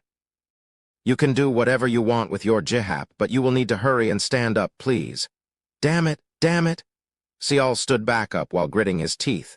Meanwhile, she simply hoisted the barbell on his shoulders, and then, No matter what type of training you perform, the two most important things are your posture and your breathing pattern. 1. He timed his jihap with the count. Lie, that's indeed a peculiar jihap. 2. Lack, 1. Lie, 2. Lack, suddenly the counting came to an abrupt stop. When Sial turned his head around to look, he found Agnes glaring at him with her face completely dyed red. She was furtively grasping the hems of her dress, and the stick in her hand was trembling ever so slightly as well. She seemed to be very flustered at the moment. Suddenly, Sial felt quite satisfied for some reason. He slyly threw out a question. Why did you stop counting? What? What are you saying? Is there a problem with my posture? And no, that's not the issue. Oh, you mean with my jihap. You said I can do whatever I want with my jihap, so? Ah, right, let me change it to something else. Sial raised the white flag when Agnes threateningly raised the stick up high. Of course, he had no desire to end things here. Please train properly. 1. Teddy. 2. Bear. Again, the counting stopped. A short moment later. Slap! From the third-floor gym, a sticky slapping noise resounded out. After Agnes entered his life, Sial's way of living in the neutral zone underwent yet another noticeable change. The biggest change, of course, had to do with his haphazard training regime. Now, he was working off on a well-defined and thought-out training routine. Now he could say that, although the length of the time spent had decreased, the overall quality of the training had been increased several folds. Strength, endurance, agility, and stamina, the severity of the training regime targeting these 4 key areas remained cruel enough for him to resort to throwing out multiple expletives. However, thanks to his fitness level raised through the constant running, he could cling on more or less. Also, Agnes showed much diligence and even mapped out his activities outside training, including his diet and methods of resting, etc.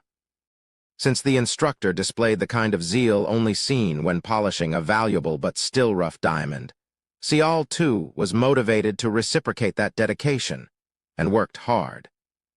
Not only that, the special competence with the 8 times the effects were added on top, so naturally, he grew at an explosive pace. Indeed, his fitness and stats continued to improve. Not only that, his body would now cool down rapidly from the state of sweaty exhaustion soon after the training ended. The transformation felt so alien to him, Sial sometimes had to wonder whether this was his own body or not. While Sial constantly and rapidly grew under the guidance of Agnes, the 30th morning finally arrived on the neutral zone. For other people, it was 30 days, but for Sial, it was more like 240, almost 8 months of hardcore training. On this day, the situations of those who had made preparations and those who hadn't would be changed somewhat. Chapter 25. Hidden potential bursting out too. On the morning of the 30th day, as planned, Cinzia made the announcement of the deadline being extended by another 2 months. She sounded like she was being generous towards everyone, and that led many of the survivors to breathe out a sigh of relief. After all, most of them had failed to gather 1,000 points until now. Of course, not everyone displayed the same reaction. What is it, Hao Win? Cinzia knew that Hao Win was staring at her for a long time, but she decided to reply only now and shifted her own gaze towards the man in the black suit. Hao Win's eyebrows rose up ever so slightly. It's nothing, really. Just that. Just that. It's different from what I've heard. Wasn't it originally 3 months to begin with? Hao Win seemed to have found a way to imply those words without saying them out aloud. Of course, he had no real reason to reveal the truth and get on Cinzia's bad side. Is that so? What a shame. I don't know which moron told you those things, but you must have not heard that I'm the general manager this time around. If you say something like that, then I guess there's nothing more to say. Hao Win shrugged his shoulders and turned around, breaking eye contact. Cinzia then casually swept her gaze across the rest of the survivors. So, how was the first month of your stay in the neutral zone? Her question was met with nothing but silence. The reality of the survivors' situation was that no matter how many of them gathered to form a team, none could crack a single normal difficulty mission. Unless you're a complete moron, I'm pretty sure you began to realize the harsh truth by now. Ah, I'm really worthless. If I leave this place now, I will die right away. You must have thought about such things, no? Don't you think so, Burrito? The burly Mexican man who complained about not being let into paradise avoided meeting her gaze in embarrassment. Looks like you've all woken up by now. Cynthia seemed to be satisfied by their reactions, as the tone of her voice softened just a tad. Now that you've become aware of your own reality, surely you're more willing to listen now than ever before. Most of you probably have amassed at least some survival points by now, correct? That was indeed the case. Pretty much everyone did nothing but complete missions like madmen. Even those who entered the zone with 0 points had amassed a few hundred points at this point. Well, I've prepared a gift for all of you. At the mere mention of a gift, the eyes of the survivors opened up wide in anticipation. For tomorrow only, the Chamber of Awakening will open up for you. And inside this Chamber of Awakening, you will get to meet the 7 gods that rule this world. Not only that, you will receive classes that best suit your situation as well as your disposition. Simply put, you will be able to use mana from that moment on. Whisper, whisper, the once quiet theater grew noisy in an instant. Once you receive your class, it should become easier for you to figure out what kind of missions you should take on or what kind of roles you should play during cooperative missions. Also, Cynthia's eyes arched up. The survival points you've earned so far will become even more valuable. Several questions came flying at her from the audience seats. Unlike the first day, Cynthia patiently answered every single one of them. Meanwhile, Agnes was sighing softly in the sidelines. She could already tell what would happen in the neutral zone after the awakening. Just as Cynthia suggested, the moment one's class was assigned, one would be able to use mana. Naturally, that meant one would have to learn how to utilize it and receive specialized training tailored to their new class. This matter could be resolved easily through SB. One just had to purchase ability and mana application from the stores. But that was the core of the issue. The survivors would become stronger too easily. But they would hit the limit to their growth just as quickly. It'd be more correct to say that one would forever be stuck at a certain level and never improve by relying on this method. The gap between relying only on what's shown on the status windows and perceiving the truth on your own was absolutely huge. And that gap would only grow wider and wider as one's levels increased. Perhaps Cynthia was aiming for this to turn those who spend SB as soon as the awakening was completed into a usable combat force as soon as possible. In other words, those who knew what they were doing would be left alone, while those who had no clue at all would be, well, ushered around like that. Cynthia's methods of doing things were too ambiguous to truly label it wrong, and likewise, Agnes couldn't definitely pick faults with her decision-making process. After all, it all boiled simply down to matters of differing opinions. More importantly, since Cynthia was the general manager of the neutral zone this time around, it was her prerogative on how she'd raise this flock of young hatchlings. Sial was glad to hear about the extension of the deadline by another 2 months. Now he'd be able to use up all the competence he had bought already without feeling the urgency. He could use any items he bought here in Paradise, but that was outside these safe walls. The neutral zone was constructed solely for the purpose of ensuring the survival of newbies and the training of future combatants. There was no better place to use the competence than here. Your class will be determined tomorrow in the Chamber of Awakening. Agnes spoke as she cut into a slab of juicy T-bone steak. Sial had agreed to her suggestion and stopped eating junk food spirited away from the convenience store. He now ate proper meals from the restaurant. Doing that caused him to feel deep regret over 2 matters. The first regret was all to do with him not coming here sooner. Not only did the food taste amazing, but they also provided the right amount of necessary nutrients. It didn't simply fill him up. He felt like his body was visibly getting healthier. Of course, the tastier the food, the more expensive it got, but such things didn't matter to Sial at all. The second was that he should never fool around Agnes when it came to food. There was this one time not too long ago when Sial inadvertently broke the promise of buying her a meal once every day. She coldly told him, "You had your meal alone, I see. Why don't we get started training right away? Then, she proceeded to not talk to him for the next 4 days. When he thought about how much he had to sweat while trying to appease her cold, simmering fury, well, what's on your mind? Well, the thing is, I've already made up my mind about which class I want. Sial quickly came up with an answer. Agnes sighed softly. You don't get to choose your class. It's chosen for you. Oh, is that so? The 7 gods that rule over this world debate among themselves before granting survivors a class out of these 4 beginner ones: archer, magician, priest, and warrior. Hearing this, Sial tilted his head slightly. Only 4? That's not as many as I expected. That's only in the beginning. Depending on how your level progresses, countless other class paths will become available to you. Agnes elegantly chewed on the meat and swallowed it before continuing on. For instance, let's say a level 1 warrior uses a sword as his main weapon. Then he levels up to 2. His class title will change to swordsman from then on. If he used an axe, then he will become an axe warrior instead. It is the same for the archer class. If you rely on short swords or daggers as your main attack weapon, then when you reach level 2, your class will become assassin. In other words, only the initial stages would be the same, and the evolution of classes would entirely depend on how one developed themselves.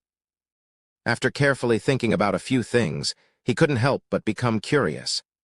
What would happen when you're chosen as a magician but you level up using a sword all the time?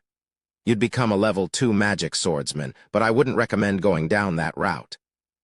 It's very difficult to dig just one well after all. Indeed, raising one's stats accordingly to suit the class bestowed made sense. There was no point in becoming a jack-of-all-trades that wasn't good at any one thing. Sial nodded his head in agreement, while Agnes continued on with her explanations. Also, when you level up to 5, the dividing line separating the lower class and higher class combatants, you will be asked to choose which god you wish to serve. That is the moment when the class path you have chosen becomes critically important. It is the same story when you reach level 7. I have to choose a god? Sial, think of it this way. Your class will either evolve or become even more specialized to suit the powers of the gods you choose. For now, this much information should suffice. Sial's brows furrowed slightly. He thought this whole class situation would be something a bit simpler, but it turned out to be far more complex than he bargained for. As for our future training schedule, Sial thought that whatever the case may have been, he'd get to figure it out eventually as he carried on. However, as soon as he heard Agnes, he became quite tense. Whenever Agnes mentioned training, his body automatically reacted in this manner. You must inform me immediately as soon as your class has been chosen. We will need to tailor your training to match that. Are you talking about the class-specific training as well as mana training? Yes, you know about them already. I heard about them today, if it's only those. I strongly do not recommend buying the applications from the stores for that purpose. Sial was slightly taken back by her sterner-than-usual tone. Learning how to use mana and basic skills related to your class, those can be learned via regular training. They aren't difficult at all, so there is no point in wasting your SP on them. Not to mention, you also have the special competence, so you will definitely learn them all in no time. It felt like there was another reason for her to forbid him from buying the applications, but Sial decided not to pry. One of the things he learned during the last few weeks under her tutelage was that he'd end up with gold in his pocket if he just listened to her. From now on, your fitness training will only take place during the morning. During the afternoon, you will learn how to use mana. Sial was about to ask her when he'd get to start doing the missions, but stopped.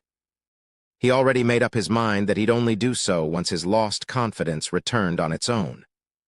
Although there was a certain sense of anxiety, a sort of urgency, he endured and told himself to wait for a little while longer.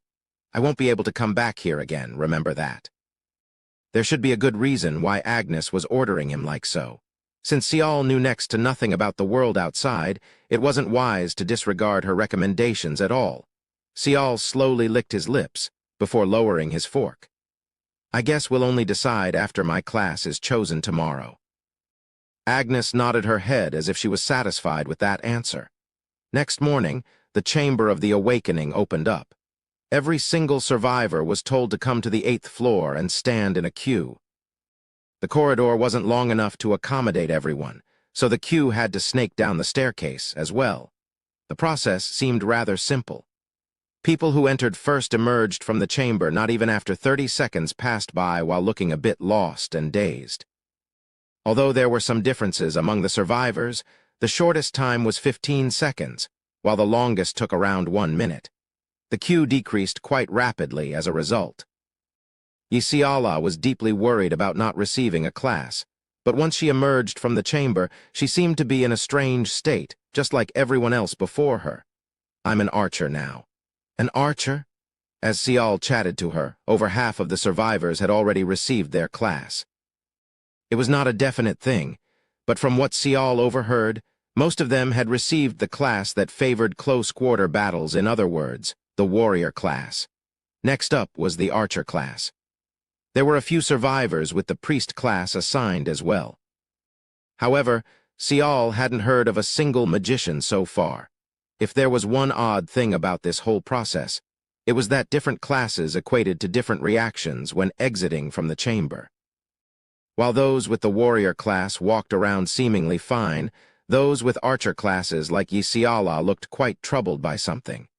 In the case of Shin Sang-ah, who received the priest class, she looked to be in a sorry state as she exited from the chamber. What about Mana? Can you sense it? Not sure yet. It feels like my body is a little bit warmer than before, but... Yisiala rubbed her chest and stomach while tilting her head this way and that, looking somewhat unconvinced. It was at this point in time that Sial got jolted by the loud, abrupt opening of the door and the sound of someone falling over in a heap. When he lifted his gaze to see what happened, Sial saw a young female barely standing on her 2 feet coming out from the chamber. She couldn't walk properly and swayed uneasily before falling on her knees and hands. She started heaving for breaths uncontrollably. Her entire back was soaked in sweat. Ha, ha. She needed a little bit of time, but eventually Odalette Delphine managed to stand back up. She leaned her head back slightly and placed her hands on her chest and stomach. It was as if she was standing there contemplating something. Could she have? While Sial was pondering about Odalette's class potentially being a magician, his turn finally came. Before he entered the chamber, his eyes met Odalette's. Her curiosity-filled eyes seemed to be egging him on to enter already. She seemed to be waiting around to find out what kind of a class Sial would end up with. "Are you feeling all right?" Sial asked out of courtesy. Odalette Delphine giggled. "It's like I'm pregnant or something." Sial smiled back and entered the chamber, as soon as he closed the door behind him and turned around. Huh! The chamber's interior changed. Everything was white. No, it was more correct to say that this space contained no color at all. It was to the point where he couldn't tell if he was standing on something or was floating in the empty air. Since he teleported around countless times, all thanks to the mission parchments, Sial was able to get used to this abrupt change pretty quickly, but he could not get rid of the wonderment he was feeling at the moment. Still holding the door handle with one hand, he slowly surveyed his surroundings. Suddenly, several large things appeared in this space and entered his view, and they were stone statues. The doorway was right in the middle of the encirclement of the 7 10-meter-tall stone statues. He is finally here. Let us commence with his awakening first. As these powerful voices resounded in his head, Sial felt as if a giant hand came to rest on top of his head. He flinched as all his nerves felt like they were being pricked. All the hair on his skin stood up. Ah! Was this how it felt like to be sucked in by a vacuum cleaner? Sial could feel his pores opening up one by one. This sensation of being sucked in lasted only for a short while. Something changed within him. Inexplicably, the place just below his navel became quite itchy. It felt like a seedling of energy was slowly blooming there before it rapidly boiled over and began enlarging in size. It didn't even take 5 seconds for the sapling to turn into a thick vine. Ho! With this much mana, he should at least be high intermediate. No, he has an innate ability. I see. I get it now. He must have opened his eyes when he was still young. There is a trace of him losing his power at least once before. How regretful, how regretful. Several different voices resounded in his head, a voice that sounded supremely arrogant. A thunderous voice seemingly filled with rage. A lazy voice filled with annoyance. A sensuous voice that stirred one's hidden desires. However, Cial didn't even have enough leeway to mind the voices. That energy was rising up like a wiggling worm and proceeded to course through every nook and cranny of his body. As the unfamiliar sensation of the unknown energy stormed throughout every orifice and hidden depth of his entire being, he couldn't even think straight. Indeed, it is a waste. During the time he lost his ability, his mana had also regressed a great deal. If only that didn't occur. He might have surpassed Low-High by now. It can't be helped. He wouldn't even have been cognizant of mana in that planet of his. Let us make our decision right away. Without a doubt, it is magician, yes, agreed. No debate necessary. 2 magicians in a row. A rich harvest. A rich harvest, indeed. It felt like the world around Cial was spinning endlessly. However, even though his head felt like it was stuck in a dizzying loop, he still clearly heard the word magician. He summoned what little willpower he could and pinched his thigh real hard. Spear. When he managed to murmur out a sound, the surroundings fell silent for a while. Spear. What a peculiar man. He wishes to become a warrior. Now that I took another look, he does possess a great potential as a warrior as well. I am unwilling to give up on this path. Certainly. I can see his compatibility. He might not suit the class of magician after all. What are you all talking about? With his talents, he can become a unique ranker in no time. Difficult. It is truly difficult. Goddamn it. I don't care what it is, just make up your minds already. Cial fervently prayed in his head. He wanted to get out of this place as soon as possible. His body didn't feel fatigued, yet the longer he remained here, the harder it was to stand upright like he was under some kind of hypnosis or something. Why don't you all stop? Have you forgotten that the longer one stays, the higher the cost of the contribution? Why don't we bestow the class this child wants? No? That is enough. We shall decide with a vote. Cial forced his eyes to open after realizing that they were about to come to a decision. His vision was blurry as if the liquid had gotten into his eyes. Magician, magician, warrior. Magician, warrior, warrior, 3 magician votes and 3 warrior votes. Gyula. Why haven't you said anything, Gyula? Even though he was barely standing there, Cial tried to comb his memories. That name sounded way too familiar. As Cial got to hear the rest of the voice, he instinctively knew that it was finally over. He grasped the door handle and barely managed to turn it. The cold air outside cooled his body down rapidly. He had no idea that the neutral zone was this cold until now. Cial leaned against wall and flinched in shock after sensing the cold wetness on his back. His entire body was soaked in sweat. He felt encumbered. Meanwhile, that energy stirring and wildly roaming inside his body was settling down in the spot between his heart and just below his navel.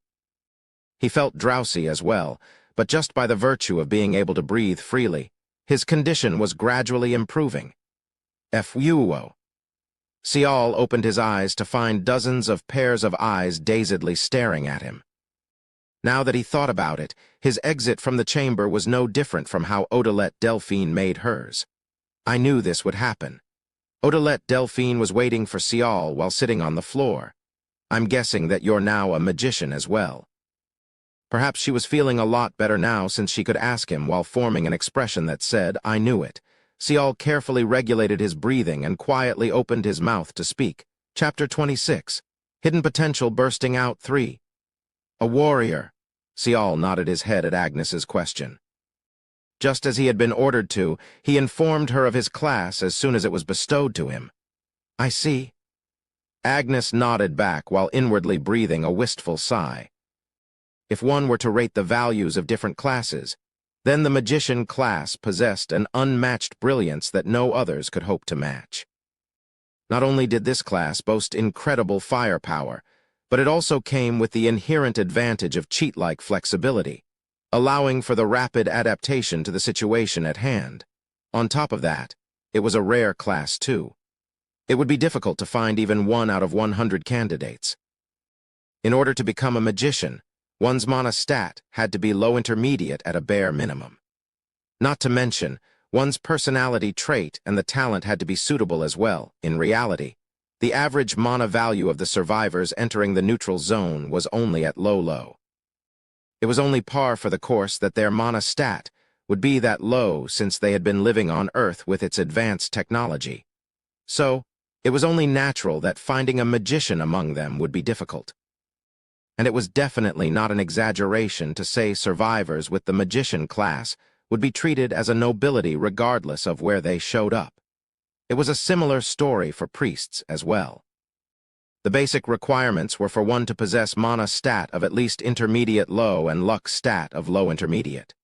Priests were well recognized as an important class, as they had supportive abilities such as healing, detoxification, and removal of curses. Since such abilities were in high demand, the presence of a priest was welcomed by pretty much everyone. If he was at least an archer, archers also formed an important and necessary fighting force in an expedition. After all, the ability to track, scout, and sense the enemy's movements was indispensable. Of course, this didn't mean that warriors didn't play an important role. The issue had to do with the abundant supply. There were just too many of them. Taking one look at the class distribution among the march's neutral zone entrants told everything one needed to know in that regard. 86 people entered the neutral zone on the first day, and currently 78 still remained. Among them, there were 4 priests, 1 magician, and 22 archers. The remaining 51 were warriors. Some even joked that all warriors had to do was be a meat shield. This wasn't entirely a joke, as a contracted who didn't show any redeeming qualities often ended up as a meat shield. Regardless, all I have to do is train him well. Agnes carefully fixed her expression so as to not reveal her thoughts. Then she handed Sial a piece of paper. I understand. Let us begin with training your mana first. Reacting to mana, remaining number of attempts. Infinite, sense your mana, difficulty, basic, when successful, N/A. When unsuccessful, N/A, cooperation possible up to 6 people. The parchment contained one of the new missions that appeared on the notice board after the awakening was completed. Although he took the parchment since Agnes was giving it to him, he was feeling a bit skeptical as well. Sense my mana, is it? A firm, heavy energy had taken root inside his body. This thing didn't feel alien to him anymore. Not only could he sense it very clearly, but he also thought that he'd be able to circulate this energy inside his body as long as he concentrated. Okay, I'm off. While remaining not wholly convinced, Sial ripped the parchment in half and disappeared from the spot. Agnes looked on. The space Sial teleported to was an artificially created space where the density of mana was thicker than usual and helped one's training by stimulating the energy hidden within. Even if one was a warrior, one would still be able to sense mana coursing through their body. Agnes became slightly worried, wondering how should she go about guiding him after the mana training came to an end. She was about to turn around to leave, but then her movements came to an abrupt halt. Sial had reappeared on the same spot. I succeeded. Agnes blinked several times as she stared at the relaxed youth. You succeeded already? Yes, it was easier than I thought. As soon as I got there, What did you say? Agnes's brows angrily shot up. I told you not to buy the application method from the store, haven't I? Her misunderstanding made sense. Since she had an errand to run in the morning and couldn't be at the awakening, Agnes had mistakenly thought that Sial's mana was somewhere around extreme low or low. Sial stared back at her confused before raising his own voice in denial. I didn't do that. And what didn't you do? I never went to the store. I find that hard to believe. If you feel confident, can you show me your status window? Just show me your class-related abilities. Ah, that's right, we can do that. Sial readily agreed and revealed the relevant portion of his status window. Agnes, who remained suspicious even when he strongly denied it, could only be dumbfounded after reading the information. 4. Abilities 2. Class-related abilities 0. If Sial had bought mana application, then the 0 would have changed to 1. No matter how many times she looked, it was still a resolute 0. Oh, I told you I didn't. Seeing her flustered and not knowing what to do, a smile of satisfaction crept on Sial's face. For the first time in a while, he got himself a good opportunity here. "I beg your pardon. I seem to have made a mistake." "No, it's fine. So, what should we do next?" Agnes nodded her head. She was about to pull out another mission parchment before hesitating slightly. "Can you circulate your mana? You mean right here?" "Yes." She was thinking of teaching him about the fundamentals of using mana, but decided to keep her mouth shut for now. Although she confirmed the truth with her own 2 eyes, she still couldn't bring herself to believe it. If this was happening for real, then there was something she needed to confirm first. Sial corrected his posture and closed his eyes. Wiggle. The energy inside him twisted and quivered. Immediately, it began to course through his body according to his will. It circulated freely by following the unseen pathways of his body to the tips of every finger, to the ends of every toe, all the way up to the crown of his head. Sial enjoyed this smooth, gliding sensation. He was also slightly amazed by this development. It hadn't been that long since the awakening, yet he couldn't feel one iota of resistance. No, he only felt a sense of intimate familiarity. It was as if this energy was a best friend he grew up with since his childhood. Sial circulated this energy around him a few more times and opened his eyes as messages suddenly began popping up.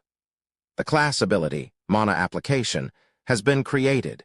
Your innate ability, Future Vision, is responding to the creation of the new ability. The class ability, Mana Application Lowest, has evolved to Mana Application Intermediate. Please confirm through your status window. Oh, Agnes was half in doubt, but as soon as she saw Sial's reaction, her suspicion was confirmed. Has Mana Application been created? Yes. Agnes began massaging her temples. She hoped that this wouldn't be the case. She prayed even. Unfortunately, there was only one reason why a situation like this could occur. You refused the magician class, didn't you? Well, I didn't really refuse it per se. You didn't. The gods were debating between the warrior and the magician classes. They voted, and the end result was warrior. Well, I did say I wanted to use a spear before that, though. Hearing that, Agnes's expression became frozen. Sial's words had forced her to recall a certain person's face, Sung Shihyun. Another irregular from Area 1. How could they be so similar to each other? She didn't mean to, yet she ended up comparing the two. The road they walked on and the direction they were walking towards were just too similar. No, there were some differences. Many knew about the famous tale of Sung Shihyun refusing to become a magician and stubbornly choosing the life of a warrior. However, Sial said that the gods had to take a vote to choose his class. This isn't a matter I can interfere with. Agnes decided to give up on worrying about it. But one thing was for sure: she'd have to change the plan she had in mind in its entirety. She initially envisioned the mana training to last around a week, yet it was completed in less than 5 minutes. So what was next? We will begin your class-related training right away. But before that, she added a condition. You are not allowed to use your mana. Stabbing, remaining number of attempts. Infinite, learn the thrust difficulty. Basic when successful. N/A when unsuccessful. N/A, cooperation possible up to 6 people. Sial surveyed his new surroundings. There were only 2 things visible on the flat plain. He was standing on a scarecrow with a target draped over it, and a spear lying next to it on the ground. Seeing that weapon, Sial suddenly felt quite happy. He felt like he had missed it. His heart even began beating faster. The spear was around 1.5 meters long, making it a short spear. Sial joyfully studied the weapon's sleek and smoothly flowing shaft and its pointy tip reflecting the bright sunlight in an X. He then carefully picked it up. Every hair on his body stood up, his shoulders tightened. Learn to thrust, huh? Sial got into a suitable spot in front of the scarecrow and, while standing a bit awkwardly, grasped the spear's shaft with both of his hands. Then he thrust forward with some power. The spear tip pierced the target and sunk in deeply. He missed the bullseye by a little bit. Sial pulled the spear out and tilted his head this way and that, his expression showing the level of dissatisfaction he was feeling at the moment. Next, he held the spear with only the right hand and attempted to stab the target. He tried this 3 times, but the results were all bad. Not only was the depth of penetration shallower than before, his aim each time was off by a lot. This isn't right. Sial desperately combed through his memories. Normally, a person would start forgetting the dream he had as soon as one woke up. Only some parts of the dream would remain etched in memory. However, a scene so shocking or a scene that kept on repeating itself would not be forgotten and be firmly imprinted into one's brain. More importantly, he wasn't merely a spectator watching those events happen. He had experienced it personally. There was a reason he chose the thrust as his first training mission. He was drawn to it. The Sial of the dream always carried around a spear, and he utilized the thrust the most. The number of enemies that fell from a single stab piercing into their exposed gaps was too numerous to count. So, his body should be able to remember it. I'm not supposed to rely only on my arm's strength. I need to move my entire body. He changed his posture. He strengthened his right hand and grasped the lower part of the spear tighter. The spear shaft came to rest on his left palm. He grasped it without using too much strength. The spear tip seemed to waver a little. In this state, Sial took aim at the target. Not yet. Something didn't feel right. He looked down and found his right foot slightly out in front, pointing to his flanks. He repositioned the foot by pulling it back and glared at the scarecrow. After a moment of silence that was neither too long or too short, he kicked the ground hard. His left foot shot out first. His right foot followed next as he stretched out his left arm. Accompanying the sensation of his right arm shoving away, Sial thrust his spear forward. Swish! A crisp sound cut through the air. Just before the spear struck the target, the back of his left hand facing the ground spun halfway up and pointed towards the sky. The spear tip spun as well, and it accurately struck the middle of the target. A satisfyingly heavy feeling was transmitted through his hands. Confirming that the spear had penetrated much deeper than before, an equally deep smile formed on Sial's face as well. Class ability, basic spearmanship thrust, lowest, has been generated. Your innate ability, future vision, is responding to the creation of the new ability. Class ability, basic spearmanship thrust, lowest, has evolved into basic spearmanship thrust, high intermediate. Please confirm your status window. As the message cascaded down, the surrounding scenery changed. The scarecrow disappeared, and the spear in his hands also dissipated away. Huh, damn it. Sial mused wistfully and took a look at the plaza of the neutral zone. He wanted to feel that sensation for a bit longer. I've barely done anything.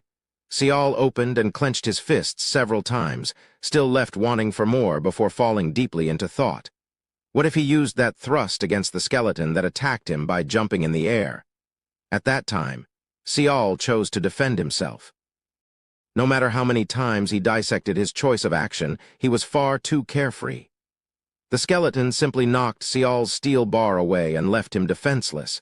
If I stabbed back at that time. Eventually, Sial shook his head. Since the monster was airborne, it wouldn't have been able to dodge the thrust.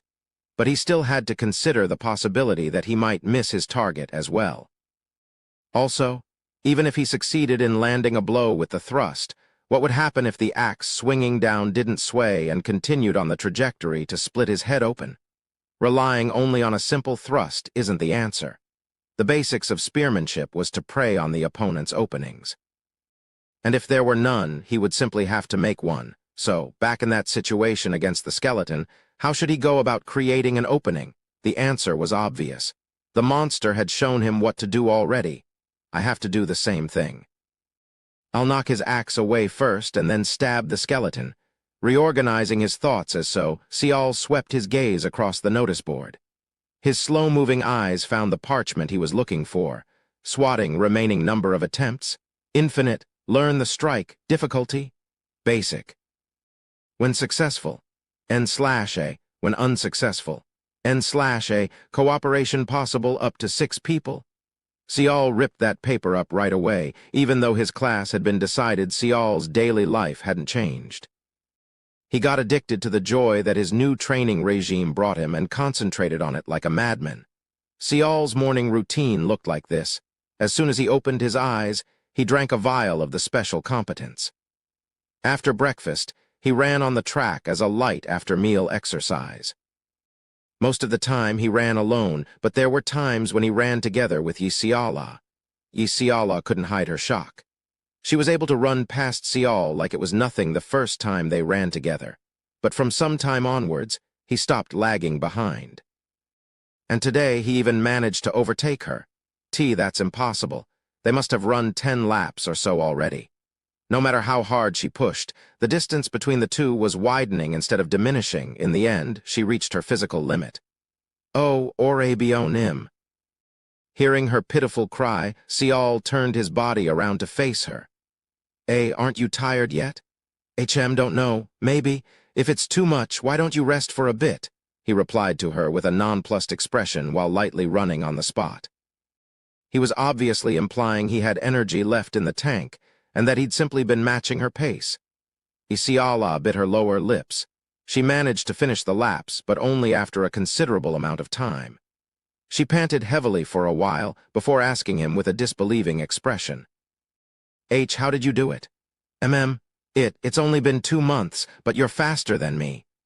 Oh, that, Sial told her about competence. Since he heard that it could also be purchased from the regular store, he figured that Yisiala should also be able to enjoy its effects. Of course, the regular one wasn't as good as the VIP stores. After hearing the explanation, Yisiala's expression was frozen in a daze. It seemed that she didn't even know of competence's existence until now.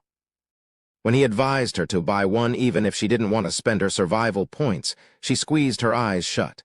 Her cheeks reddened gradually, then, out of the blue, she lifted her clenched fists up high towards the sky and shouted out. No doping. Absolutely not. Chapter 27. Mopping up the missions. 1.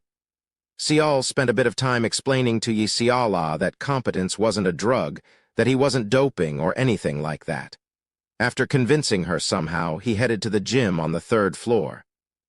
For some reason, Agnes hadn't shown up for a while, but he figured that it didn't really matter.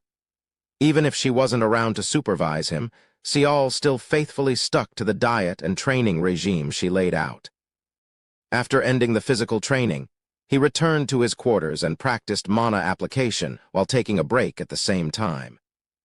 Sial was a human being just like everyone else, so he found it easier and several dozen times more enjoyable to sit and meditate than do squats with barbells resting on his shoulders for hours on end. As for mana application, the more he practiced, the faster the speed of the energy flow became.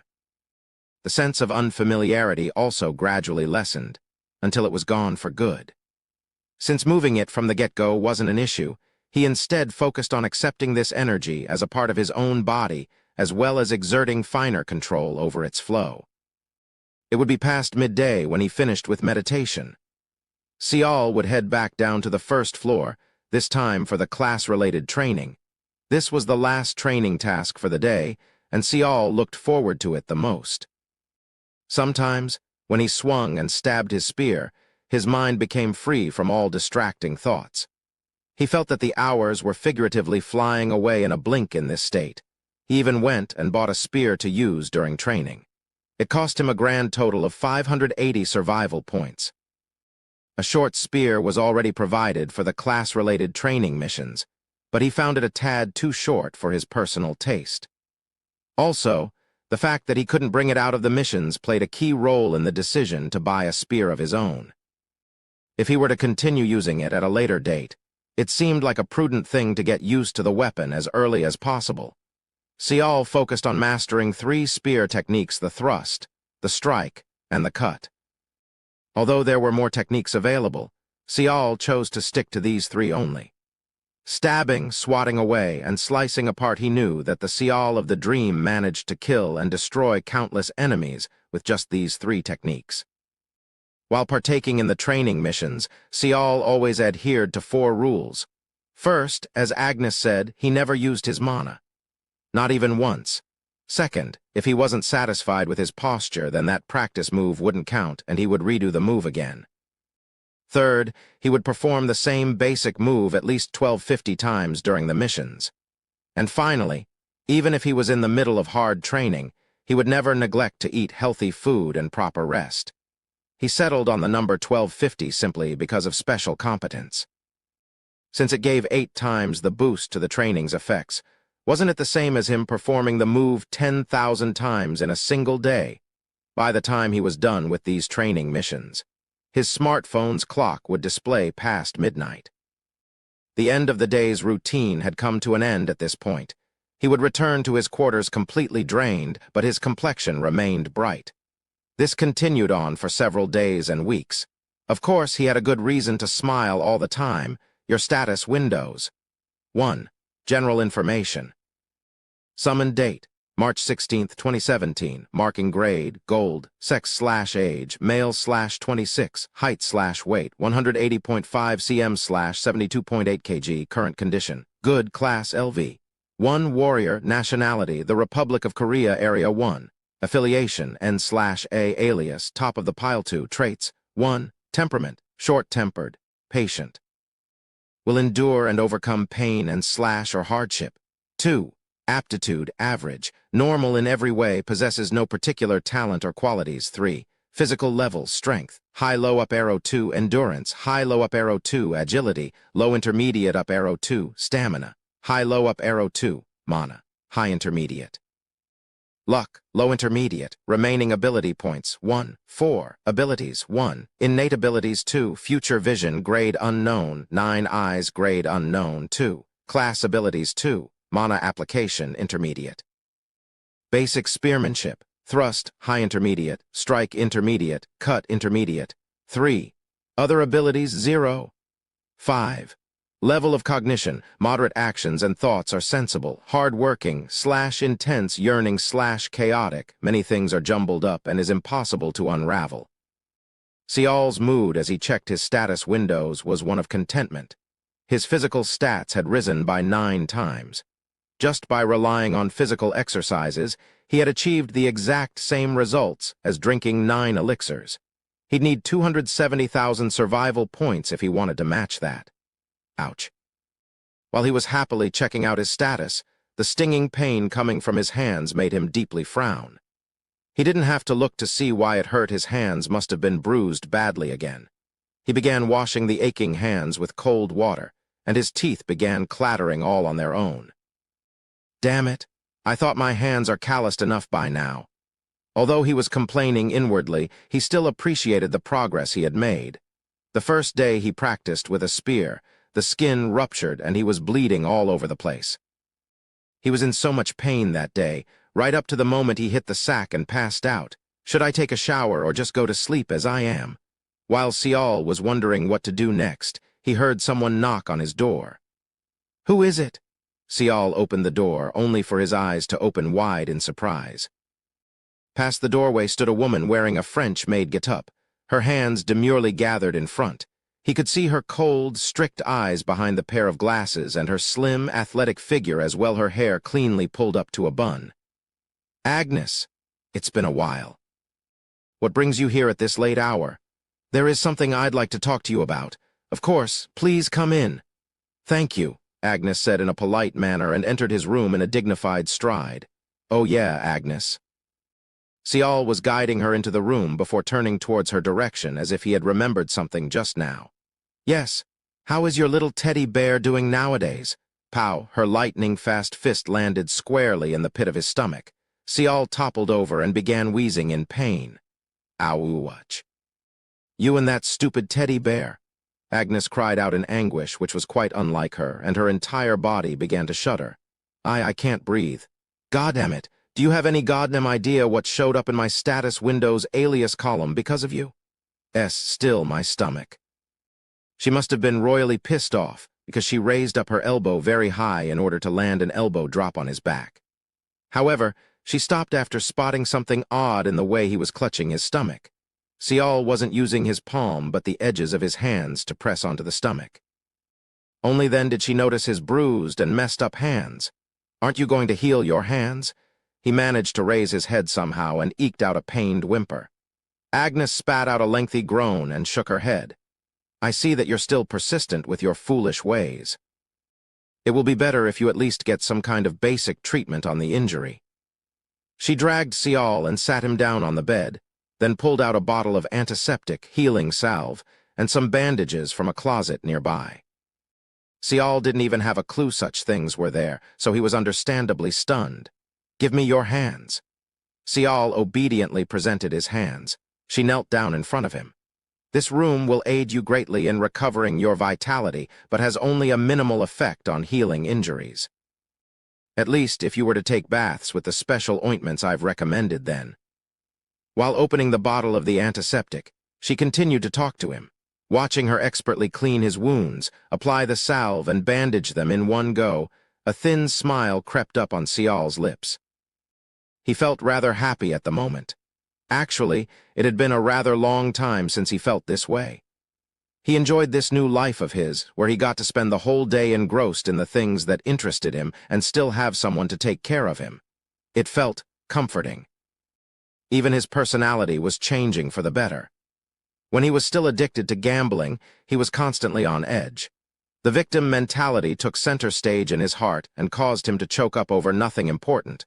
Often, he'd get defensive and angry even if he was in the wrong. However, Sial was changing gradually the longer he stayed in the neutral zone. Perhaps it might be more correct to say that the old personality, the one Yu Xianhua fell for all those years ago, was finally returning. Whatever the case may have been, a new problem had risen up along the way. His mischievous side came back too. Agnes focused solely on wrapping the bandages around Sial's hands, allowing him to stare at the top of her head for a while. He then asked her a question out of the blue. "I'm curious, how old are you, Agnes?" "I'm 27. As she was almost done with the treatment, Agnes focused on that and didn't pay attention when she answered him. "Oh, you are a Nuna to me by 1 year, then." "Pardon? I'm only 26, you see." A frown formed on Agnes's face. She was quite clearly taken off guard. She stared at Sial with a pair of eyes that seemed to imply, "Where are you going with this now?" Actually, the word Nuna was as unfamiliar as it could possibly be for her. Sial scratched his cheek in an awkward expression. "It's nothing, really. Only that, if it's okay with you, I'd like to call you Nuna from now on. Let's talsk tea treeming." Agnes hurriedly spat out some incomprehensible words before she quickly covered her mouth with an expression that screamed, "Oh no, tasselsk treeming. Forgive me, I bit my tongue. I was talking about your training." Agnes cleared her throat with a fake cough and spoke properly this time. "Ah, my training is it." At the mere mention of training, Sial's eyes began gleaming brightly. Seeing this, Agnes inwardly felt relieved. She didn't know why she felt that way, though. She succeeded in changing the subject, but she still kind of resented Sial. Her thoughts had been complicated for a little while now. Yet he just had to say something totally unnecessary and make her feel even more conflicted than before. A short while later, Agnes opened her mouth to speak. "I've carefully considered this matter for a while." Agnes never stopped caring about Sial's daily training, no. On the contrary, she couldn't appear before him precisely because there was nothing further she could do for him at this stage. Is it time for the new type of training? Initially, there was no reason for her to be this meticulous on someone else's training. However, her pride as Sial's teacher played 30% of the decision, while 20% belonged to Cinzia's provocation. Well, I wonder. You could say this is indeed a new type of training in a way. As for the rest, though that was the fault of her own desires. A wish, a desire, that any earthling in this place would harbor at least once in their lifetime. Perhaps she was seeking to find fulfillment through a substitute, for instance. Only if I did things like this when I first arrived in the neutral zone, or only if I did things that way, then I'd have. She was pouring out her own avarice of pursuing the ideal perfection. The one she had failed to achieve herself. In a way, you say? For the period of 1 month since Sial got his class, she watched him train by himself. Seeing him get better and better all alone, she felt envious and, yes, and also thankful. She was thankful that he gave her the opportunity. She was thankful that he was patient enough to not partake in any other missions. She was thankful that he didn't give up halfway through. She was thankful that he didn't complain much and followed her advice without questioning it. The youth sitting in front of her not only satisfied her avarice, she also satisfied her pride as a teacher as well. Perhaps that was why she no longer felt the need to compare Seol to Sung Shihyun. This youth was his own person, and that man was his own, too. Simply put, the Seol she knew now was a survivor who had properly tread on the steps of the neutral zone, one at a time. Indeed, that was who he was, and finally the ends of those steps were within sights. Cutting to the chase, I believe you have performed enough training by now. The role Agnes performed so far could be compared to being an automobile's steering wheel and its gear lever. Now it was time to hand the control back to the owner. You've done truly well. You've endured wonderfully until now, I am being honest. The chassis of the said automobile had been replaced with something even sturdier than before. But, from now on, it's time to increase your combat experience. The engine had been a high-performance unit to begin with.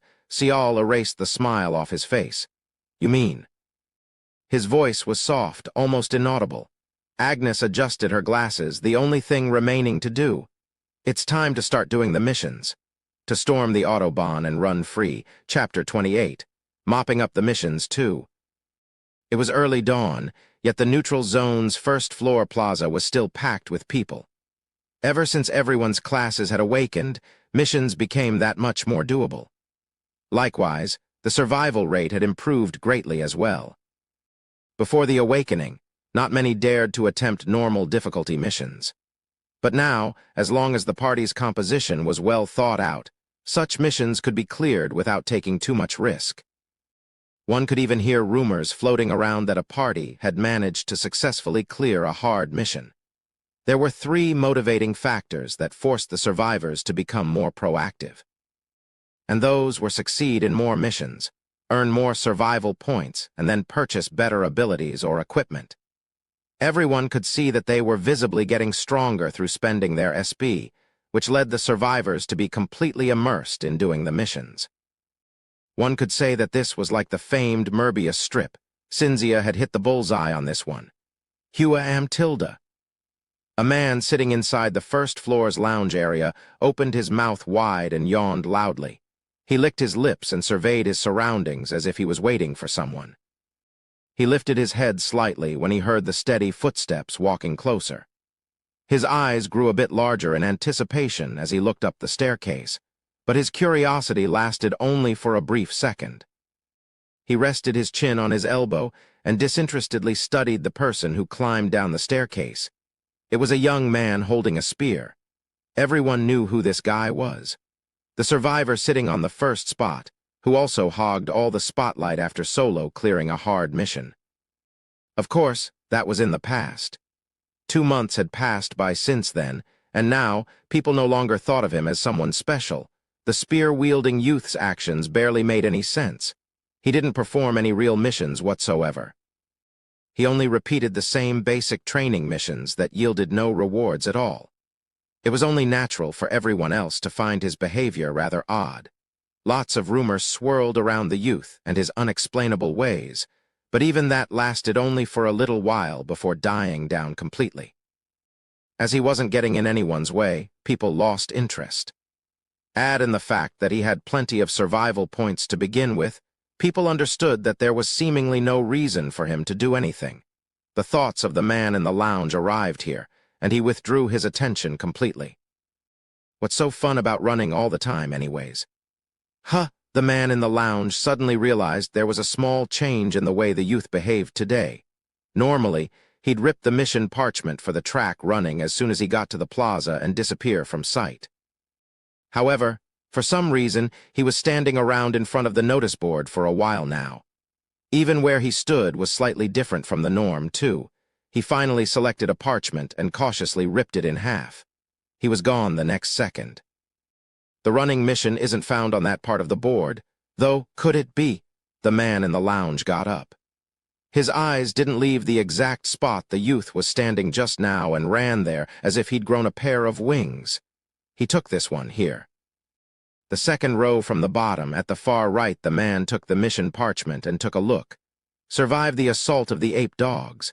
Remaining number of attempts: 2/30, fight 3 ape dogs in the jungle and survive. Difficulty: slightly easy when successful, plus 40 SB. When unsuccessful, death. Cooperation possible up to 2 people. The man's brows creased up as he read the mission details. The place Sial ended up in was a jungle full of twisting vines and large, sprawling trees that blocked the heavens above. He pulled out a small pouch from his bag. He lifted it above his head and shook it, causing a pinkish powder to spill forth and disperse in the air. The name of the pouch was Smell of Meat. Sold in the stores of Neutral Zone, it had an effect of attracting monsters. It was one of the things Agnes said he should buy. The thing was, in missions where one was asked to survive in the wild, it was actually faster to kill every beast and monster found in the mission area, instead of trying to avoid them for the next 2 hours or whatever the time limit may be. Excluding missions that didn't feature any combat, such as find the correct path or escape the maze, Sial was planning to at least try every single one available on the board. So, this smell of meat was an indispensable item if he wanted to speed up the clearing process. While waiting, Sial emptied a vial of competence down his throat. The ones he bought from the VIP store were already finished, so he bought a new batch from the regular store. He thought that 4 times the training efficiency was certainly better than not having any. The ape dogs had highly developed olfactory senses, so they should arrive at Sial's location pretty soon. Sure enough, sounds of rustling bushes began tickling his ears not too long afterwards. The direction was to his side. Sial discarded the vial and held his spear tightly. The thicket rustled softly a few times before 2 ape dogs slowly emerged from the vegetation. Covered entirely in black fur, the monsters possessed quite a large, hulking frame. Not only its 4 limbs, but the monster's entire frame was bulging with rippling muscles. They reminded Sial of a gorilla, but slightly smaller, its canine-like snout being the major difference. One of the 2 ape dogs positioned itself in front of Sial's view. The other one slowly circled around to his side in an anti-clockwise direction, as if he was tempting Sial to look at it. Sial swallowed his saliva while continuously glancing at the monsters. His throat was getting clammy, and thick sweat drops formed on his forehead. He hadn't felt fear when facing dozens of skeletons, yet he was now getting unbearably tense while facing only 2 dog-like monsters. It was a noticeable change in mindset compared to how he was like 2 months ago. Even though he was feeling the heart-tightening anxiety, his brain never stopped working. The mana circulating through his body at the same time transmitted into the spear as well, and the weapon began to hum ever so softly in his hands. Do I need to wait for them to make a move? No, I shouldn't. If left alone, these 2 creatures would soon face each other, and that meant he'd have to contend with enemies in front and back at the same time. In that case, he might as well. The first to strike wins the battle. When he took aim with the spear, the leisurely walking ape dog stopped in its tracks. Just before he moved, Sial regulated his breathing. Was it this difficult to take the very first step? He was inwardly astonished. Sial wasn't even thinking of having a spectacular battle, like the ones he witnessed countless times in his dream. No, he only wished to fight accordingly to the training he received up until now. Let's do this. He already got into the correct posture. His eyes gained renewed focus. The moment he made up his mind, his left leg pushed off the ground hard while he thrust his arms out. The ape dog quickly dodged to the side and then savagely pounced forward. The monster was keeping a close eye on the spear as well. The spear would miss at this trajectory, without a doubt. But Sial wasn't waiting around doing nothing. As soon as he saw the monster dodge to the side, he shifted the grip he had on the spear. His attack changed from the thrust into the cut. The thrusting spear tip suddenly drew a sharp arc and sliced past the ape dog's throat. It felt like he was cutting through a hardened block of tofu. Seeing the blood spurt out from the wound, he swiftly jumped to his back. Claws that tried to ambush him barely missed his waist and brushed past. The ape dog's sneak attack failed by a hair's breadth.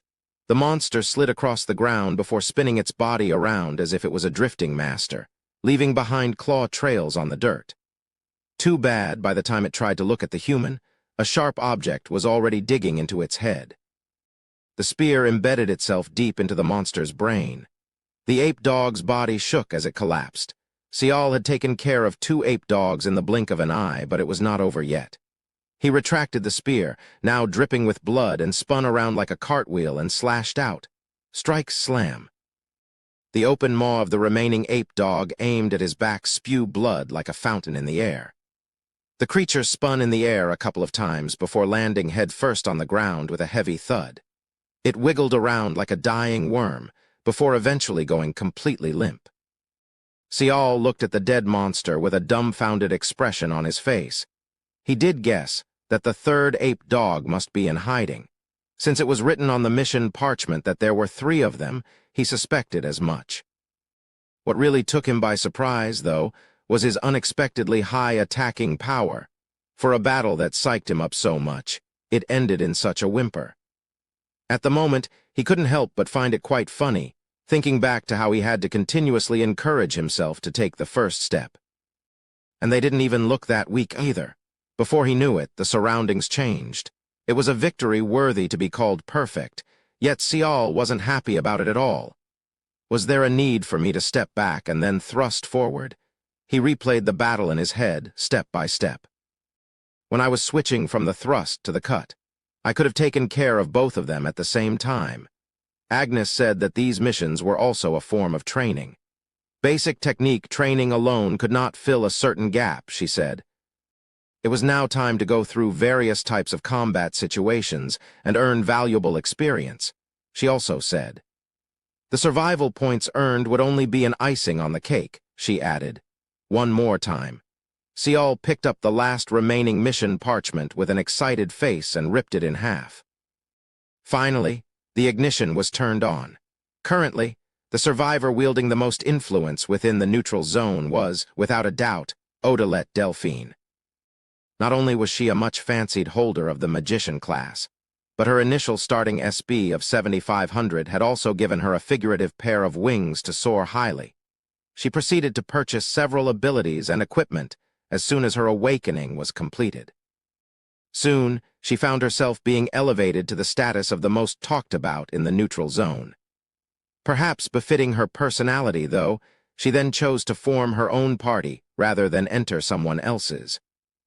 The survivor from the same area as her, Leida Salvetter, and the Area 7 Hao Win entered her party, which meant that calling her group the top of the pile within the neutral zone wasn't an exaggeration, it was simply a fact. Who? That man, the top-ranked. Odilette Delphine was looking at the unusually excited Leida with an intrigued face. Just what could agitate the normally taciturn holder of the archer class like this? Ah, Tilda. Was it since yesterday? I did hear that he began doing the missions again. But isn't it a good thing, though? Pardon? I was expecting him to start making his move soon, anyways. In any case, I will personally go and talk to him, that man. Honestly, he was the #1 person I wanted to recruit, you see. Leida could only feel a sense of frustration as he listened to the blueprint of a bright future coming from this still naive teenage girl who hadn't figured out what was going on. That's not the issue here. Then, what is? 2 days ago, every single easy and slightly easy mission on the board disappeared. Gone. That man cleared them all. Alone. Those 2 difficulties weren't much to begin with, though. Hao Win muttered in between his cigarette smokes while leaning back on his chair, both feet on the table. He seemed to imply that there was no need to fuss about things. There was a total of 9 different difficulty levels found on the board. Basic. Very easy, easy, and slightly easy, normal. Slightly hard, hard, and very hard. And finally, impossible. The remaining attempts available for missions rated very easy. Easy and slightly easy were almost all finished by now, due to the survivors flocking to clear them during the first month of their stay in the neutral zone. Not to forget, the number of attempts was low to begin with, so them disappearing completely was bound to happen sooner or later. After their jobs were awakened, survivors were now flocking to normal and slightly hard missions. However, it was still fine because their number of attempts had increased rather dramatically to coincide the awakening. The number of attempts available for the next tier of difficulty was far lower in comparison. Of course, parties attempting hard difficulty were pretty low in number as well. No, the real problem was, see, 1/3 of the remaining normal missions have disappeared since last night, too. What? Both eyes of Odalette Delphine shot up. If it was last night, she was in the middle of attempting to clear a hard mission with her party. It's not only that. I personally went there and confirmed it. Even the slightly hard missions are decreasing at a frightening pace. What did you say? Hao Win had to lower his feet and sit upright. Didn't I tell you this already? The whole plaza is in an uproar. Let's go. Let's go and take a look. The man and the girl stood up from their respective seats simultaneously. Odalette Delphine hurried to the first floor, only to run into a spectacle she failed to understand right away. Dozens of survivors were surrounding one man while whispering to each other. In the middle of that crowd, Sial was busy ripping a piece of paper in half. What is going on? Odalette Delphine became flustered as she saw Sial disappear. She was about to push the blocking bodies away and rush towards the notice board, only to stop dead in her tracks. What? The teenage girl couldn't help but exclaim out in shock as Sial reappeared in the plaza. Was that around 1 minute? It was definitely no more than 2 minutes. She even felt scared after seeing the expressionless face he had as he walked up to the board and ripped up another parchment. What did he choose? When Sial disappeared again, she hurriedly checked the board. Survive against a Wendigo. Remaining number of attempts. 14/60, fight a Wendigo inside a forest and survive, difficulty. Slightly hard when successful, plus 450 SB when unsuccessful, death. Cooperation possible up to 4 people. I just heard that this is his 6th time doing that mission. Leota was standing by her side before she had the chance to notice it. He shook his head as a bitter chuckle escaped his mouth. Delphine counted in her head 1, 2, 3, 4. When she counted to 57, Sial returned to the plaza. The youth then proceeded to choose another mission. Rarely did he attempt a mission only once. Most of the time, he repeated it 2 or 3 times before moving on. Some missions, he tried them well over 5 times. Before she knew it, even she became one of the stunned spectators. Within the span of 20 minutes, she got to hear the sounds of the parchments being ripped in half 12 more times. Each mission was combat-related. No matter how one put it, Sial was clearing each mission at a frightening rate. 2 men watching on from the lounge could only click their tongues in amazement. Wow, is that even humanly possible? Dunno. But look, there he is. He did it again. How envious, being the gold mark and all. Ha, and here I was, wondering why he hadn't done anything until now. It's like everything's a pushover to him, right? Gold mark. A pushover, Agnes snorted in derision as she listened from the corner of the lounge. What a bunch of fools. These 2 could never see the light of truth, even if they were sent to hell and back.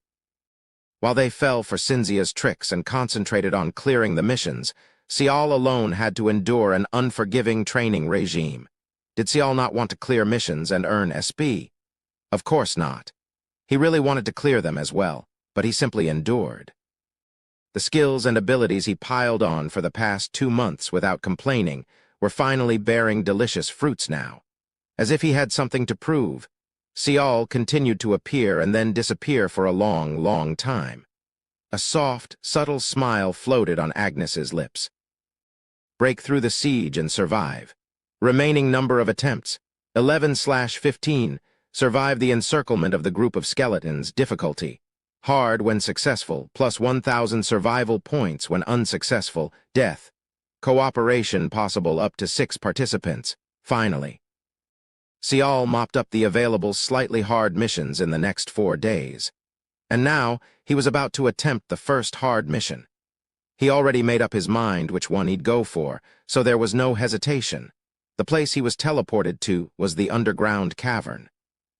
Staring at that low ceiling, a strange sense of déjà vu flooded in. It's been a while. Dozens of skeletons were glaring at him just like before. Sial grinned slightly before the look of resolute focus returned to his face while his body shifted into the correct stance. The battle arena was small and confined. There was no room for retreat. The correct answer here was to not back off but push forward. The moment the skeleton wearing the helmet at the back opened its bony jaw, Sial pounced forward like a leopard. when he powerfully thrust forward at the area with a large concentration of skeletons. Dull, cracking noises filled the cavern and shattered bits of bones flew about. He slapped away a blade trying to cut him from the side and thrust his spear at the exposed gap. The skeleton, with its head split open, shook around comically before crumbling into a heap. He secured some space for himself in this fashion. Then he proceeded to speedily kill the skeletons one by one as they attempted to rush to his position. Sial's style of battle was simple yet effective. He first swatted away the incoming attack and relied on the thrust to shatter the enemy's head. If another attack came at him at the same time, he rapidly fell back, preyed on the timing when the attacks missed, and stabbed forward. He only aimed at the skulls specifically. The shift between the strike and the thrust was as seamless as a flowing stream of water.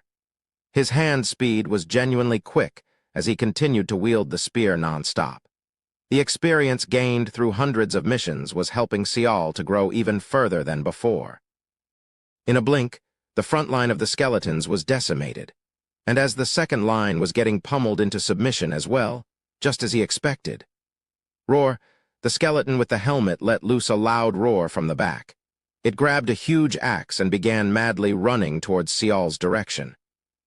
It was at this moment when Sial's heart shook and cried out, "How long? Just how long? Did he wait for this moment?" The number of simulations he ran inside his head amounted to several dozens. He was not going to make a single mistake here. He swatted away the incoming attack of a small fry and took 4 quick steps back. At the same time, the helmet-wearing skeleton jumped in the air. The axe was pulled back and then came down towards Sial's head. Right then, his eyes shone with a dangerous glint. Strike. The falling axe and the rising, spinning spear violently collided in the air. Clang! The ear-ripping metallic screech bounced around the cavern. The axe could not descend any further, nor could the spear deflect it away. However, something had changed compared to before. Kick. Sparks flew off as the axe blade and the spear shaft grinded against each other. A short competition of strength soon developed as Sial bore the brunt of the skeleton's attack. Woong! The monster's great power, enhanced by its fall, dissipated quickly. However, Sial's mana constantly bubbled up like a bottomless spring and supplemented his physical strength. Kuuyuk! Sial successfully shoved the axe away and quickly seized the opening that was created. When a grandiose attack failed to connect, the resulting exposed gap would be equally grand. The skeleton fell from the air after losing its balance, and Sial swiftly stabbed his spear forward into one of the skull's empty eye sockets. Clunk! The helmet made up of bones flung away after the spear slammed into it. The skeleton began a drunken dance as it crumpled to the ground after more than half of its head was blown away. "I did it!" Sial seldom shouted, but he did now out of excitement. Swatting and stabbing the skeleton, the event he could only dream about pulling off, he'd finally done in reality as well. His complexion was filled with happiness as he eyed the heap of unmoving bones on the ground. The sense of accomplishment, a victory well earned, ballooned inside his heart. He thought that he'd never ever grow sick and tired of this joy for the rest of his life. Hang on a sec. Suddenly, he pondered on what might have happened if he chose a different method to counter. Since he was aware of the opponent using a jumping attack, couldn't he have tried something else other than swatting and stabbing and still win in a simple, efficient manner? Several possibilities continued to enter and leave his brain. He needed to try them out first to see what was what. One more time, the desire to quickly fight the helmet-wearing skeleton filled him up, so he quickly brandished his spear towards the remaining monsters. A joyful smile never left his face, however. Sial continued to attack the encirclement hard mission over and over again. He considered other survivors' positions and left behind enough attempts for other missions. But for this skeleton mission, the thought of being polite did not once enter his mind. Every time he defeated the helmet-wearing skeleton, he felt as if an unseen weight weighing down on his shoulders was lifting up. He finally felt like he could breathe again. Unfortunately, the unavoidable problem eventually reared its head. Since he was so enthusiastic about clearing the mission, the remaining number of attempts depleted quickly as well. There was nothing Sial could do, as there were only 12 attempts left to being with. But he still wasn't satisfied. On the contrary, he thought that he needed to do at least 50 more times before he'd be satisfied. Naturally, Sial deliberated on what he should do. Then, on the last remaining attempt, he did something completely unheard of. He defeated every single small fry found in the mission super fast, while leaving behind only the helmet-wearing boss skeleton. There were plenty of opportunities to kill it, but Sial made sure not to fatally wound it. "Get up, you bastard." Sial was glaring at the skeleton lying on the floor. In his hands were his spear and the skeleton's axe. He found the sight of the monster not to his liking, so he used the end of the spear to tap its skull a few times, trying to make it stand. "Stand up straight, Skelly." When he kicked a bit hard, the skeleton noisily rolled away. Its helmet was missing and couldn't be found anymore. It was not hard to imagine the level of torture the monster had to go through simply by looking at the misaligned collarbones or several cracked ribs. The skeleton flinched and began to shuffle about. It tried to push off against the ground with its trembling bones, and once up, swayed about unsteadily on its feet. Sial then tossed the axe over to it and strode away, widening the distance between them. His sour expression showed how unsatisfied he was, as he continued to glare at the skeleton that kinda looked like it might keel over at any second. The idea of one-on-one face-off he came up with was a brilliant one, if he could say so himself. Now, he was able to continuously fight to his heart's content, without the pesky remaining number of attempts handicapping him. For the first 30 times they fought, the skeleton seemed to be humoring Sial's whims. However, past the 50th time, it felt like the skeleton began to desperately resist him. Past the 60th, it visibly lost all motivation to even put up a fight. Sial, too, had made several mistakes adjusting his strength during the fight and ended up damaging the skeleton here and there. Even considering that, the disappointment he felt was hard to describe in mere words. "Please, please, just do one more jumping attack. You know that jumping attack you do? Can you even understand me?" It was unknown whether the skeleton was listening to him or not. It simply raised the axe, but then one of its shoulder bones snapped and fell. The bone finally gave in and broke after the repeated abuse it had to endure. The skeleton froze on the spot. Its empty eye socket sneaked a quick glance at Sial's direction. "Well, you still have your right arm." Clack, clack, clack, clack. The skeleton powerlessly clattered its teeth. No one knew what it was trying to say, but it still sounded like a plea. "Come on, let's fight. Hurry." In the end, the skeleton succeeded in grasping the axe as it squeaked and creaked noisily. It was as if it was forcing itself to overcome its limits, although it was just a measly skeleton. "Good. Come at me. I heard that an undead monster like you carry around unconditional hatred for all living things, so show me." Sial used his spear to beckon the monster. "I'll end this after 20 more times, okay?" It was then Sial momentarily thought that he could see the exposed spine of the skeleton flinch. The skeleton, standing around doing nothing, finally moved its legs. It heaved the axe up high and began its rush. However, its attack had none of its former viciousness nor conviction. No, it only looked wretched and miserable. Sial licked his lips and readied the stance for the strike. And so the skeleton unsteadily ran towards Sial and lifted its remaining arm over its head.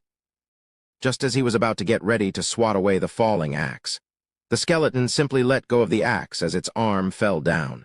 Sial's attention was stolen away by the axe that flew past him. In that moment he wasn't looking, the skeleton grasped the spear shaft as tightly as it could. Then, summoning whatever strength it could still bring forth, it slammed its own head on the spear tip. The skull disintegrated, and the rest of the bones clattered to the ground. The way its remains piled up like that, one couldn't help but feel that salvation had finally come to the poor monster. Everything happened in the blink of an eye. You have successfully completed a hard difficulty mission. 1,000 survival points have been added to your tally. Current SB. 85,280 SB. Sial just stood there dumbfounded, his eyes blinking non-stop. Chapter 29. Looking back 1. When Sial returned to the Neutral Zones Plaza, he was met with the sounds of people taking huge gulps. They looked like they had just seen a ghost. That was quite understandable. The longest he took to clear a mission was only around 5 minutes. Yet he took several hours this time, so people were thinking that maybe he met an accident and got killed, whether through carelessness or by a mistake. But here he was, unharmed and healthy as if to taunt everyone looking on. Ha, aha, ha, ha. Sial tried to clarify what happened, adding that it was all just a misunderstanding. That only caused Ainz Sangmin to beat the floor while laughing his head off. The skeleton K killed itself? Ahahaha. Even Shin Sang-ah was in tears as she joined in on laughing, her breaths eventually running ragged and short. Sial found this scene a bit mystifying. Only 2 months had passed since the ending of the tutorial. Yet, these two seemed to have gone through a rather remarkable transformation. Perhaps it was their new outfits, but even their aura seemed to be different. Shin Sang-ah and Ainz Sangmin laughed their hearts out and then complained how difficult it was to talk to him for the last couple of months, never mind even seeing his face. So the three of them chatted for a long time. Ainz Sangmin's class was Archer. His quick wits and that active personality of his combined to make the decision to not hold back on spending his SB as soon as the awakening was completed. As a result, he got a head start over his peers in earning more survival points, and now he was known as a quite skillful survivor. Although the team he worked with wasn't as amazing as Odalet Delphines, Ainz Sangmin said they were steadily clearing missions. As for Shin Sang-ah, her life turned for the better after the Chamber of Awakening opened up. Her priest class was a highly sought-after rare class, only losing out to that of the magician. Thanks to that, the moment her class was revealed, the number of teams that tried to court her couldn't be counted. Some even tempted her with the promise of advance SB payment. Shin Sang-ah entered the team that offered her the most amount of signing fee. She was very proud of herself, saying that she was finally living like a normal human being now, only to be promptly shot down by Ainz Sangmin. He mocked her for showing off in front of Sial, who had far more points than she could ever dream of. Sial simply smiled while listening to their banter. Realizing that these two had adapted well and were carving out their own paths now put his mind at ease. Ah, right. What about Miss Yun Seora? Sial suddenly remembered about her in the midst of listening to the duo's antics and asked them offhandedly. He met up with Yi Seala and her brother Yi Sungjin a few times in the last couple of months, but he hadn't seen Yun Seora once. Ainz Sangmin stopped talking for some reason. Shin Sang-ah's complexion darkened at the same time. Seeing their reactions, Sial felt his heart skip for a moment. Did she die? No, she's more or less alive. Ainz Sangmin corrected Sial, but what he said sounded far more ominous. She was more or less alive. Well, I think it's really tough for her, with her right arm in that state. Shin Sang-ah's voice was full of pity. Sial inwardly went, oh crap. Now that he thought about it, she lost her right arm's mobility for good during the treasure hunt, all thanks to Kang Seok and his cronies ambushing her. The image of her silently shedding tears next to the item draw machine floated back up to the top of his head. Yun Seora received around 300 SB at the end of the tutorial. That amount was way too short to endure 2 months of stay in the neutral zone. Even if she saved up like a madman and lived frugally, she couldn't have enough to endure for more than a fortnight, at most. I think the Yi siblings have been constantly helping her out until now. Ah, that's right. You also gave out some SB, didn't you, Miss Shin Sang-ah? It was only once, though. Shin Sang-ah averted her gaze and hesitated slightly. I couldn't heal her arm, maybe because my class level is still too low. I tried to give her some of my points, but Miss Seora didn't want to take them.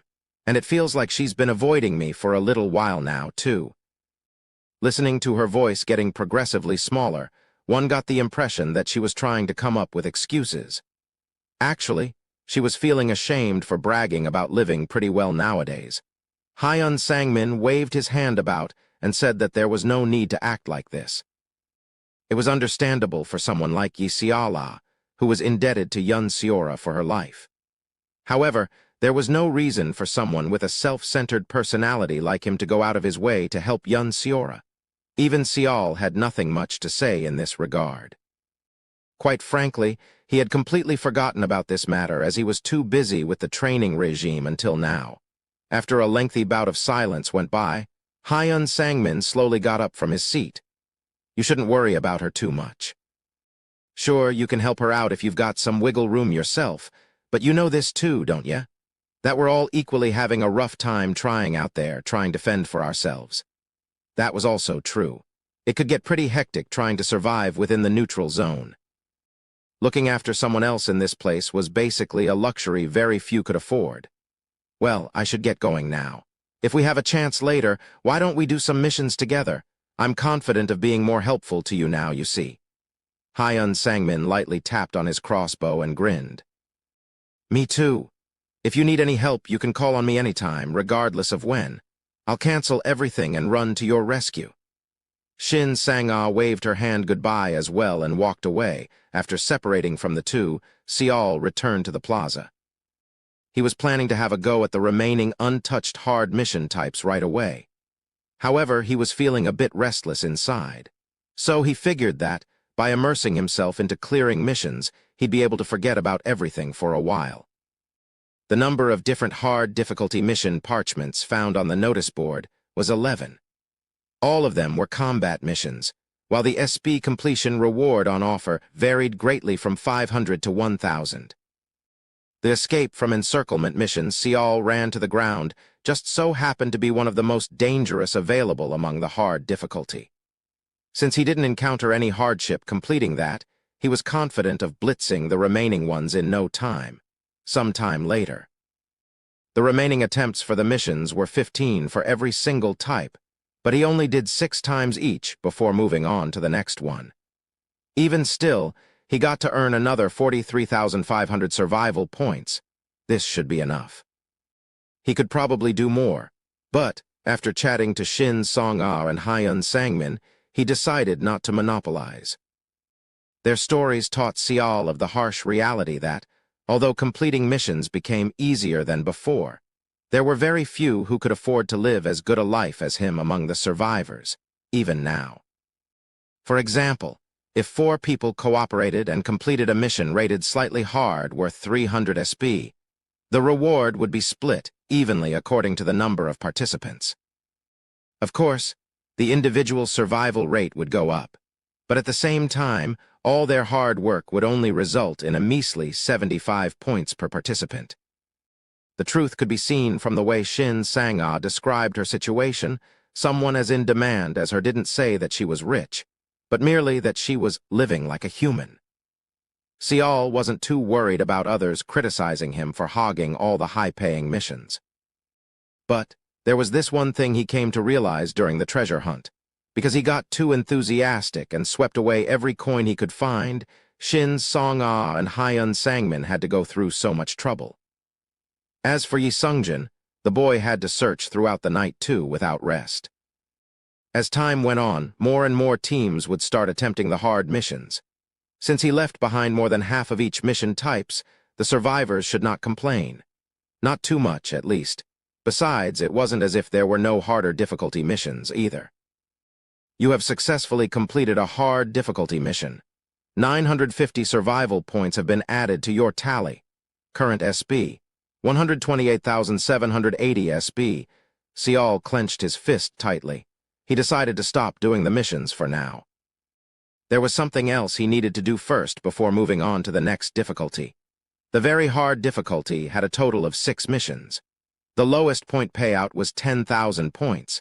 That was 10 times the reward of the most dangerous hard difficulty missions. When he skimmed through the mission detail, it sounded rather challenging as well. Clearly, he would need to make thorough preparations to challenge them. Not only would he need to acquire a set of armor and potions, but also capable comrades. Right on top of the notice board, there was the lone, impossible difficulty mission, but he didn't pay that any attention whatsoever.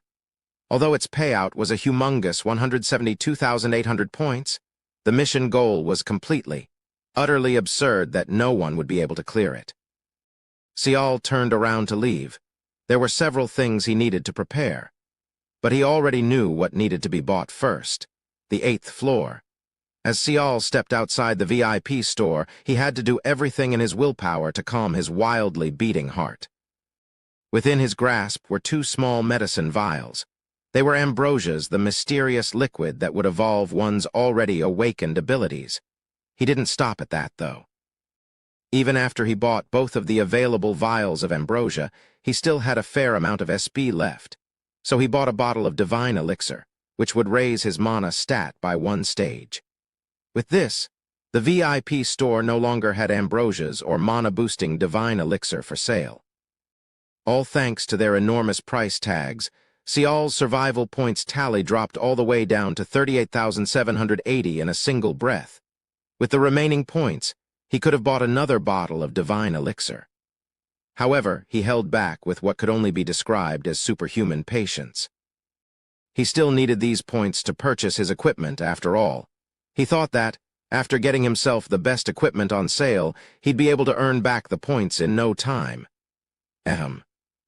However, no matter how hard he tried to restrain himself, he couldn't prevent a foolish grin from bursting out of his lips. He even momentarily thought that the entire world was blooming in a rosy color. I should wait until I get to my room first. No, waiting around might invite a disaster. He only had to climb up 2 flights of stairs, but Sial couldn't wait anymore. He drank both vials of ambrosias in one go. Fearing that his other abilities might evolve instead, he fervently thought of 9 eyes and nothing else. Your innate ability, 9 eyes, is evolving. The lower direction, 1, of your innate ability, 9 eyes, black color. Escape immediately has been unlocked. Your innate ability, 9 eyes, is evolving. The upper direction, 1, of your innate ability, 9 eyes, gold color. Golden commandment has been unlocked. Finally, he got to pull back the 2 layers of veil covering his ability. With this, he unlocked 4 out of 5 directions. The only one remaining was the right. Sial activated his ability right away and fell into deep contemplation. Yellow was attention required. Orange was do not approach. Red was for immediate retreat recommended. Black was escape immediately. Judging from this, the newly unlocked color black was an extension of already available emergency warning signals. I get what's up with escape immediately, but golden commandment. He pondered for a while, but he couldn't quite grasp what it did. That wasn't the only riddle he could not solve, however. The lower direction only opened up after he had unlocked the left direction first. So he thought that the upper direction would also open up only after he unlocked the right direction. The order of the things had been changed, as far as he could tell. Was it because the colors were on opposite directions? How can I use it without knowing what it does? Sial began walking again and climbed up the stairs, all the while shaking his head slightly. But then, gold color. His eyes shot open abruptly. Beyond the 10th floor railing, he could see a clear and radiant golden glow coming from a spot right in front of his quarters. He hurriedly ran up and found a person quietly waiting there. Sial's thought process dimmed just for a bit when he confirmed who it was from her back. She was certainly one of the last people he expected to see in the neutral zone. You're finally here. As if she sensed his approach, the business suit-wearing woman turned around to greet him. It was none other than Kim Hannah. It's been a while. She smiled refreshingly, and sure enough, her entire body was bathed in a golden hue. Sial couldn't help but be confused. For one, he was curious why she was here, and 2, why was there a golden color coming from her? Can we go inside? It's a bit awkward to talk out here and all. Her friendly voice brought Sial back to reality. As soon as they entered his room, Kim Hannah couldn't hide her astonishment. Wow, Tilda. It really is nice here. Honestly, I never dreamed that you'd end up using this room. Kim Hannah's facial expression implied that she wasn't sure where to park her rear as she stood around before she chose a spot on a comfy couch and settled down. Sial quickly sat on the opposite side. Seeing this, she burst out a fit of giggles. Why are you in such a hurry? What are you that surprised to see me? Obviously. Before we get started, I guess I should appease that curiosity of yours. Fine, what would you like to know? Sial almost blurted out, why is your body glowing in a golden hue, but somehow was able to change his words at the last second. How did you get here? Well, because I know how to. Hey. Just kidding. Of course, the neutral zone isn't a place that anyone can just come and go as they please. However, I'm an exception, you see. Sial stared at her without saying anything. You idiot. Didn't you read the invitation letter? The invitation letter? What about it? Sial was about to ask her before going, He just remembered that, in the gold stamp invitation letter, there was a clause about him being able to bring along one helper. You don't have to fret, okay? Miss Cynthia knows about me being here. I went through the proper procedures, so there's no problem. That's a relief. Suddenly, Kim Hannah raised her hand. Hold on, it's my turn to get an answer. It's about Miss Cynthia and Miss Agnes. Especially Agnes, she seems to be particularly interested in your growth for some reason. Is she? Yes. Just what underhanded tricks did you use to flip those violent Sicilian gangsters over to your side? Sial couldn't help but doubt his own hearing just then. Violent? Gangsters? Kim Hannah's eyes went round when she saw his expression. Oh my, you didn't know? You really had no idea. Those two are pretty infamous as the battle maniacs of the South. A battle maniac? Miss Agnes is? Yeah, she's the direct subordinate of Boss Cynthia and Cecilia's top executive. She's even known as the demonic drill instructor. Almost everyone in Paradise knows about them. As the explanation continued on, a certain sense of chill crept up on Sial's backside. He had no idea that Agnes was such a big shot. Maybe I shouldn't have teased her. If you're done asking me about stuff, shall we get to the main topic of my visit? Sial nodded his head. He was indeed curious as to know why she came here in the first place. There was still a month left to go before the neutral zone's deadline, after all. Well, I came to cheer you on, and I wanted to give you advice. Also, there's something I need your help with. Kim Hannah took her glasses off and stared at Sial. Compared to how it was like back on the riverbank, the way she looked at him had softened considerably. First of all, I gotta praise you. You've exceeded all of my expectations. I honestly would never have guessed you were this excellent. I thought you were unhappy about using the golden stamp on me. That was back then, but not anymore. The stamp wasn't wasted on you at all. Honest. Sial felt an itch creeping up on his face hearing the constant stream of praises. Okay, so that's the cheering bit done. What advice do you have for me? When Sial sheepishly scratched his cheek, Kim Hannah grinned slyly. You did the right thing by stopping at the hard missions. You see, the difficulty spike in the very hard missions is nothing to laugh about. You have to prepare yourself properly first. But of course Sial was expecting as much as well. Seeing that the rewards on offer jumped by 10 times in value, the difficulty should rise just as much too. And you should find yourself reliable comrades. If I have a complaint to make, then you just stick to yourself too much. Comrades, huh? That's right. Odalette, Delphine, how when I recommend these two people. I'm telling you this before you get the wrong idea. My suggestion isn't solely because of their skills. Then why? They will certainly become a big help to you in the future, that's why. It was rather clear what Kim Hannah was implying here. Are you telling me to form a personal connection with them? That's one way of looking at it. In any case, you already have a link called fellow survivors from the same time period going for you. I mean, there's nothing to lose by getting friendly with them, right? I get it with Delphine since she's a magician, but what about Hao Win? He's a big player in the darker side of the society. I heard that he's a top-level executive in the biggest triad in China. Sial slowly face-palmed. Not only the Sicilian battle maniacs, he had to deal with a man from a damn Chinese triads, too. He would have never imagined getting mixed up with these sorts of people in his old life. It was here that a thought popped up in his head. If I worked together with those two, then could I challenge the impossible mission and... No, do not even think about challenging that one. He was just blurting out the possibility, but Kim Hannah promptly cut him off before he got anywhere with the idea. Sial could only smile bitterly. It's that difficult, huh? Even I'm not confident with that mission. At a bare minimum, only a mid to large-sized team of level 4 or above Earthlings would be needed to have a chance of clearing it. Really, I don't know why the gods would have such a mission here in the first place. She complained bitterly before turning her sharp gaze on him. Wait a minute. You are not thinking of trying your luck on that one just because you've heard of someone clearing it in the past, right? Someone cleared it before.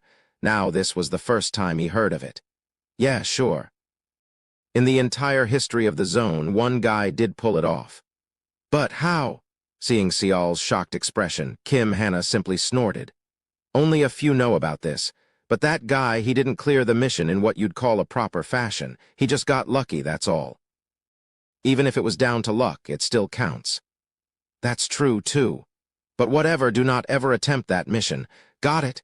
It'd be better to fight a monster from the world of the dead with your bare hands rather than attempting that mission. Kim Hannah passionately voiced her opposition and slowly regulated her breathing. She shook her head, causing her ponytail to sway this way and that. I'm sure you'll do what's best for you anyways. She sneakily raised the end of her sentence and glanced at him. Sial ignored that and asked her once more, Didn't you say you need my help? What's that about? Well, it's nothing big, really. Kim Hannah hesitated slightly, which was unlike her, before opening her mouth. Again, let me make this clear. What I'm about to say from here onwards isn't coming from me.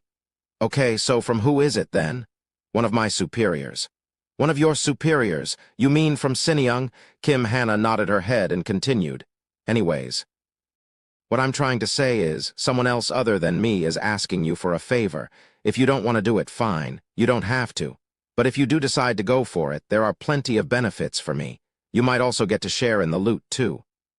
What's the favor? You know Ainz Audioverse, right? Kim Hannah got to the main topic right away. Sial was taken back somewhat, though. You see, the person who invited Ainz Audioverse is the person asking you for the favor. From Sinyang. Hold on, let me get this straight. You're saying that your superior officer from Sinyang invited Miss Ainz Audioverse? That's right. That person is known for having a discerning eye. Everyone he invited all turned out to be big hits, you see. He even resorted to using a silver stamp and invited her this time, so the company's expectations are high.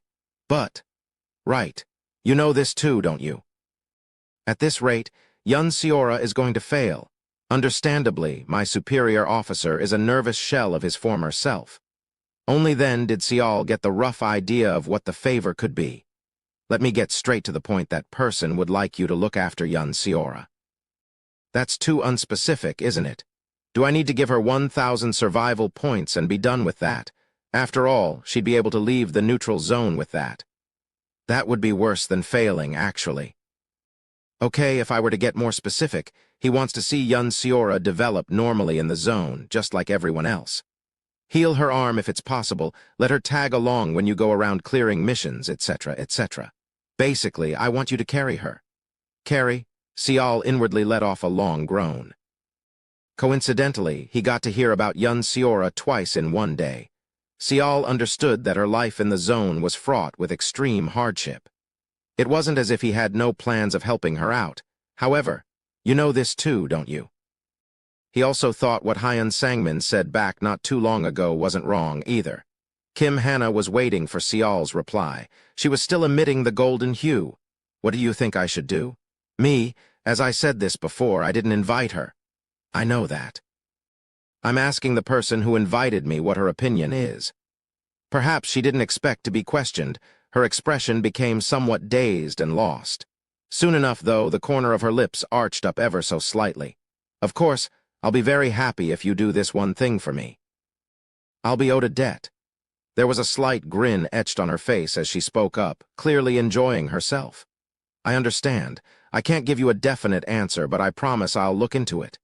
HNG, not bad. You even know what to say to make me feel better, too. She muttered to herself, Are you even the same gambling addict from back then? And continued on with what she wanted to say to him. In any case, consider it carefully. Ainz Audioverse is supposed to be a rising star invited by Sinyang's greatest talent scout. Making him owe you a favor would be a good thing for you, too. A favor, huh? He hadn't given much thought over the notion of Ainz Audioverse being a potential rising star, but that did make sense. Back in the assembly hall, when he inadvertently spied on her stats, he saw a brilliant appearing on the personality column after all. Having finished what she wanted to say, Kim Hannah began standing up. That's right, a favor. Well, there's that saying, right? The golden rule. Take ka. What did you say? Sial was taken by surprise again and stared at her. You know, the golden rule. She winked at him and walked towards the exit of the room. Therefore whatever you desire for men to do to you, you shall also do to them, for this is the law and the prophets. Is that the golden rule? It's a verse from the Gospel of Matthew, verse 7:12. I never really thought of those words as altruistic babble, though. No, it's much more closer to give and take, don't you agree? Who knows? If you appear before her like a prince riding on a white horse and rescue her, she might just fall hard for you. I mean, she's pretty cute, right? Of course, she was only joking. However, Sial's mute response seemed rather suspect. Feeling a bit embarrassed now, she fixed her high heel, lightly tapped on the floor with her feet, and opened the door. Before she slipped through the door, she turned around one more time. No need to see me off. Oh, and don't forget the deal we have. You negotiate with me before anyone else when you leave the neutral zone. Oh, right? Don't get killed. I'll be here in a month's time to fetch you. She closed the door. Although Kim Hannah was gone, Sial didn't show any sign of movement. For a long time he stood there and dwelled on everything she said, and then dwelled on them some more, even as the sounds of high heels getting further away disappeared altogether. Chapter 30. Looking back, too. The Golden Commandment, is it? Its meaning wasn't complicated, and the phrase wasn't trying to imply anything deep either. So he only needed to interpret it as he heard it. However, he just couldn't link the original meaning of the phrase to his ability, 9 eyes. It didn't feel quite right. Just like the right and left directions, there must be some kind of deeper meaning behind the way it was named like that. He thought about it dozens of times, but could only draw a blank. The deeper he thought about it, the more complicated his head became. In the end, he spent the whole night without a wink of sleep. I can't figure it out. Sleep didn't want to visit him. Eventually, Sial got exhausted stirring around the bed wide awake and decided to postpone deciphering the Golden Commandment to another time. He knew better than to force himself to a wrong conclusion here. In any case, he needed to find the proverbial loose string to yank out first if he wanted to unravel this mystery. There were 2 ways he could think of that might resolve this quandary. 1, to open up the right direction. Just like how the left direction was connected to lower direction, the odds of upper direction having a link with the right was high. If he could find what the remaining 3 colors were, he might be able to narrow down the meaning of the golden color, but there are no ambrosias left. 2, the sole remaining method was to find the truth by experimentation. Having stared at the ceiling for the entirety of the night, Sial made up his mind and pushed himself off the bed. The longer one stayed in the neutral zone, the harder it became to sense the hours passing by. Not only were there no clocks in this place, but most of the facilities also stayed open 24 hours a day, which kind of made finding a spot without light shining on it a rarity. Only the smartphone he received at the beginning of the tutorial kept him up with the current date and time. 05:17 a.m. Around this early morning hour, the always crowded first-floor plaza would be much quieter. Wondering if Yun Seora was there, Sial came down to the first floor only to find someone else's familiar back instead. Isiala. He was about to call out to greet her, but stopped. His half-opened mouth slowly closed shut. Isiala was in the midst of taking a halting glance at the notice board. It didn't seem as if she was here for the running mission. A basic difficulty mission could be repeated infinitely, so there was no need to worry about the mission parchments running out. If she was hesitating like that in front of the board, that could only mean that she was thinking of challenging a mission with a difficulty higher than very easy. Her petite shoulders drooped in disappointment. Her head faltered, hinting that she was deeply devastated over something. Sial quickly walked over to her side. What should I do now? Miss Siala, Hukiak. When he called out to her out of the blue, a rather peculiar scream jumped out of her mouth. She quickly turned around to face Sial. Her shocked expression calmed down quickly after seemingly losing 10 years of her life through fright. Orabio Nim? Good morning. You here to try the running mission again? It's been a while since we ran side by side, so how about it? Oh, well, shall we? She sounded really unwilling. Sial didn't miss the fact that she hesitated ever so slightly before answering him. What's wrong? Are you feeling unwell? Oh, no. Not at all. It's like I'm lacking in confidence, something like that. I haven't practiced a lot lately and stuff. She blurred the ends of her sentence and smiled awkwardly. Her smile was the usual one that seemed pure and innocent, but today he picked up the hint of unnaturalness that she couldn't completely conceal. Her always sunny complexion seemed very haggard as well. Sial carefully studied her appearance for a little while and tilted his head. Now that he had taken a closer look at her, there were a few odd things about her. It had been slightly over a month since classes were awakened, yet her attire remained the same as what she wore during the tutorial. And having met up with Shin Sang-ah and Hyun Sang-min earlier on, this oddness came across as quite bizarre to him now. Isiala's aptitude wasn't bad when he took a peek at her status windows. Although it couldn't be called as desirable as brilliant, he did remember seeing the description of Jack of all trades or something similar to that in her aptitude column. "Have you eaten breakfast yet?" When he asked her while thinking, it can't be, right? She hurriedly nodded her head. "Oh, of course. I filled up before Getty." Growl. With the exquisite timing, the loud cry of an empty stomach roared out for everyone to hear, and sure enough, it was not coming from Sial's belly. "If I want to eat, I need to complete missions, you see." Quite unlike how she sounded just a minute ago, there was no energy in her voice now. Her pinkish neck slowly reddened up in the shade of sunset. Sial dazedly shifted his gaze over to the notice board. As expected, she wasn't here to do basic difficulty missions. She was checking out the sections where very easy and easy missions were originally located. Unfortunately, there were no parchments left there. That was because Sial ended up completely exhausting what little remained a few days ago. "Ye siblings are constantly helping out Yun Seora." Suddenly, Sial recalled Hyun Sang-min's words, and right away it felt like a hammer struck him in the head. Ah, now he understood the truth. It wasn't as if the Yi siblings failed to earn enough SPs for themselves. No, it was more like they couldn't, as they were trying to look after Yun Seora as well. In order to complete a mission that paid out enough survival points for one to carry on living in the zone, one would need to get the matching equipment and suitable abilities for one's class. Attempting a mission without those would be akin to throwing your life away. If one had to lower the difficulty through a sheer lack of choice, then the rewards on offer were too low. Even then, if one continued to persevere and complete them, it'd be possible to amass a few handfuls of points. But for the Yi siblings, those points would have been spent in looking after Yun Seora instead.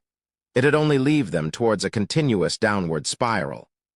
On top of this, Yi Seala entered the neutral zone with only 46 points to her name. Her brother, Yi Sungjin, had only 114 points. Since they had to support another person with their already struggling finances, their situation must have been in a downward slide for a long time by now. Goddammit. Sial's hand clutched his spear tightly, and I had no reason to even do those missions either. He resolved himself not to repeat the mistake he made during the treasure hunt, yet he had done it again. He told himself to control his desires, yet in the end, he thoughtlessly used himself as an example when making decisions, only if he paid little more attention. How could he fail so spectacularly to consider the possibility that the situation would be different for other survivors? From Yi Seala's perspective, it must have been like him robbing her of the last lifeline she had been depending on. "I'm sorry." Hearing his sudden apology, Yi Seala's eyes grew wider and wider. Of course, she was aware of it too. There was no way she didn't know, since the stories about Sial were widespread around the neutral zone nowadays. "And no, don't say that. I'm at fault. I'm the one who finished off all the easier missions." "Ore Bionim, don't say that. Those mission papers aren't mine to begin with. More importantly, for the last 2 months, you didn't touch any of those missions anyways. It's my fault for being lazy and not completing the missions more often, you know. It's my fault instead." Seeing her trying to console him, his hard-to-describe guilty conscience got heavier by another layer. She said that she had been lazy, but there was no way that could be true. No, it was far more likely that she was struggling desperately to survive. "I heard that you are looking after Miss Yun Seora." "Oh, that is." Yi Seala could only open and shut her mouth repeatedly as if she didn't know what to say. Her expression was asking him, "How did you find out?" "How long has it been?" "Maybe. After entering the neutral zone. Around 10 days after that." "So, well over a month, huh?" Sial chuckled out bitterly. She could have asked him for help during that time at least once. But she didn't say anything, even when they met a few times to lap the track together. She didn't even show any signs of struggling, either. If no one told him of the Yun Seora situation, he might have never found out what was going on. Seeing her helplessly lower her gaze, Sial's thoughts became very complicated. What should I do now? Although he didn't give a definite answer to Kim Hannah, he was planning to help Yun Seora out anyways. He thought that it wouldn't be such a bad idea to repay Kim Hannah's kindness, since he had received lots of benefits from her gold markup until now. However, helping out the Yi siblings was out of his calculations. Of course, if he began supporting Yun Seora, the burden on the siblings would decrease considerably, but it was already too late. Others had leapfrogged far ahead of them by now. Never mind catching up to them. Could she and her brother even manage to gather 1,000 points each before the end of the deadline? While stewing inside the swirling mess of jumbled-up thoughts, Sial got to confirm his disposition being chaotic one more time. Even though he thought he should aid them somehow, no small part of him didn't want to get involved here and just wanted to concentrate on completing missions instead. Should he help them or not? Encountering yet another crossroads in his path, Sial closed his eyes to contemplate. It was then he suddenly recalled a scene from almost 2 months ago. Let's run together. He remembered a scene of a girl who came to console him after seeing how shaken he was back then. It was of a girl who'd never forget her savior and tried to repay the favor no matter what. And then, that Bible verse Kim Hannah left behind entered his thoughts as well. Therefore, whatever you desire for men to do to you, you shall also do to them. He then decided to look at things from the siblings' perspective. What if he ran into a situation similar to what the siblings, or even Yun Seora, were facing? Without a doubt, he'd be wishing for someone to come and help him out right about now. I never really thought of those words as altruistic babble, though. No, it's much more closer to give and take all, though it was only by a little bit. Sial thought he could understand where Kim Hannah's sentiment was coming from. Maybe. Just maybe, there could be a future that might unfold in the way Kim Hannah had been implying a future, where Sial needed to receive help from someone else. Could this girl in front of him be one of the potential someone else? No, that didn't matter. What did matter was his feelings on the subject regardless of what might happen in the future. He didn't know why, but he wanted to help her. He wasn't dealing with a bastard like Kang Seok. Knowing the struggles this kind-hearted and warm girl was going through, he couldn't turn a blind eye anymore. It's not like I don't have a wiggle room, is it? The moment he decided, Sial opened his eyes and spoke to her. Come, let's run for a while. Sial and Yisiala began jogging on the track. He completed his portion of the allocated laps first and waited for her to finish. Seeing her slowly inch closer to the finish line, he waved his hands in encouragement. She managed to get to the line, but before crossing it, she collapsed on the floor and began panting heavily. Seeing this, Sial grinned softly. It's only 30 laps, you know. I didn't know you were this unfit. Doping is not allowed, Yisiala protested to the injustice of this situation. I'm telling you, it's not doping. While defending himself, Sial's lips formed a bitter smile. He remembered giving advice that she should buy competence while being completely oblivious to her living conditions. How do you feel after you ran around for a while? It feels nice. Yisiala smiled brightly on the ground as she regulated her breathing. Even though he forcibly dragged her in here, she wasn't dissatisfied at all. Well then, should I make you feel even better? HM, in the neutral zone, one could lend out or transfer survival points to another. Sial transferred 200 survival points from his account to Yisiala. 200 points? You've successfully cleared a mission, right? You should receive compensation for that. Sial jokingly said that, but her expression showed how apologetic and at a loss she was. Even still. If you give me so much points, then I. Her words only managed to make Sial surprised and flustered instead, Just how difficult had her stay in the neutral zone been for her to act like that over measly 200 points? What is your brother doing right now? Oh, Sungjin. He should be waking up soon, I think. In that case, go have a good breakfast with him. With 200 points, you should be able to enjoy a hearty meal once. Jay, just once. If I save up, I think we can stretch it out to 10 days. No can do. You will spend it all in one go, all 200 points. Sial resolutely cut her off. For a short while, she didn't say anything. She simply stared at him with a dazed facial expression, as if she hadn't finished processing this event quite yet. Once you're done eating, come up to my quarters with your brother. Oh, and by the way, do you know where I can find Miss Yun Seora? Oh, Orebio Nim? Yisiala unsteadily got up from the ground. She still looked like she hadn't been able to tell whether she was in a dream or not. But why? Well, because I'm grateful to you. About what exactly? I haven't done anything. Sial sheepishly scratched his cheek as she stammered out. What do you mean you haven't? You ran with me back then, didn't you? When looking back, one could say that was indeed the case. Only by running together with her, Sial finally got to realize how weak he was. From that day on, he focused on improving himself like a madman. In a way, it was because of Yisiala's intervention that he had begun his intense training regime to get to where he was now. Yisiala couldn't say anything for a little while longer. Only her lips parted and closed several times. Orebio Nim. She somehow managed to squeeze out a word. Yes, can you turn around for a second? Sure, why not, but why? I want to cry, but it's embarrassing. Sial smiled gently. She was probably trying to express how grateful she was in her own way. Do what you want. However, as soon as he turned around, he heard her crying out loudly. His heart nearly jumped out of his mouth in fright, and he quickly looked back, only to find Yisiala squatting on the ground again while shedding thick tears of appreciation. She's really crying.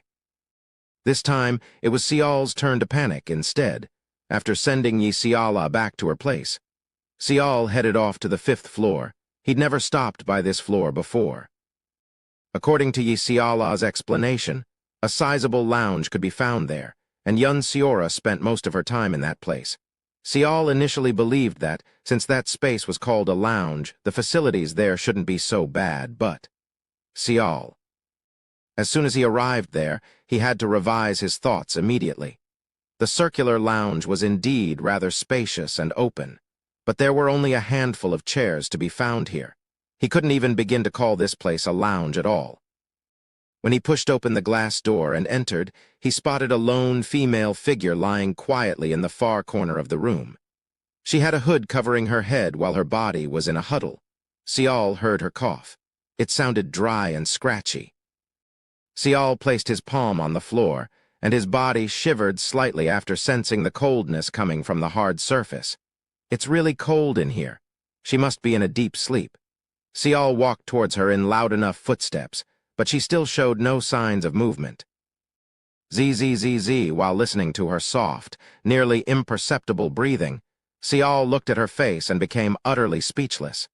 Yun Seora's appearance, too, had changed a fair deal since the end of the tutorial.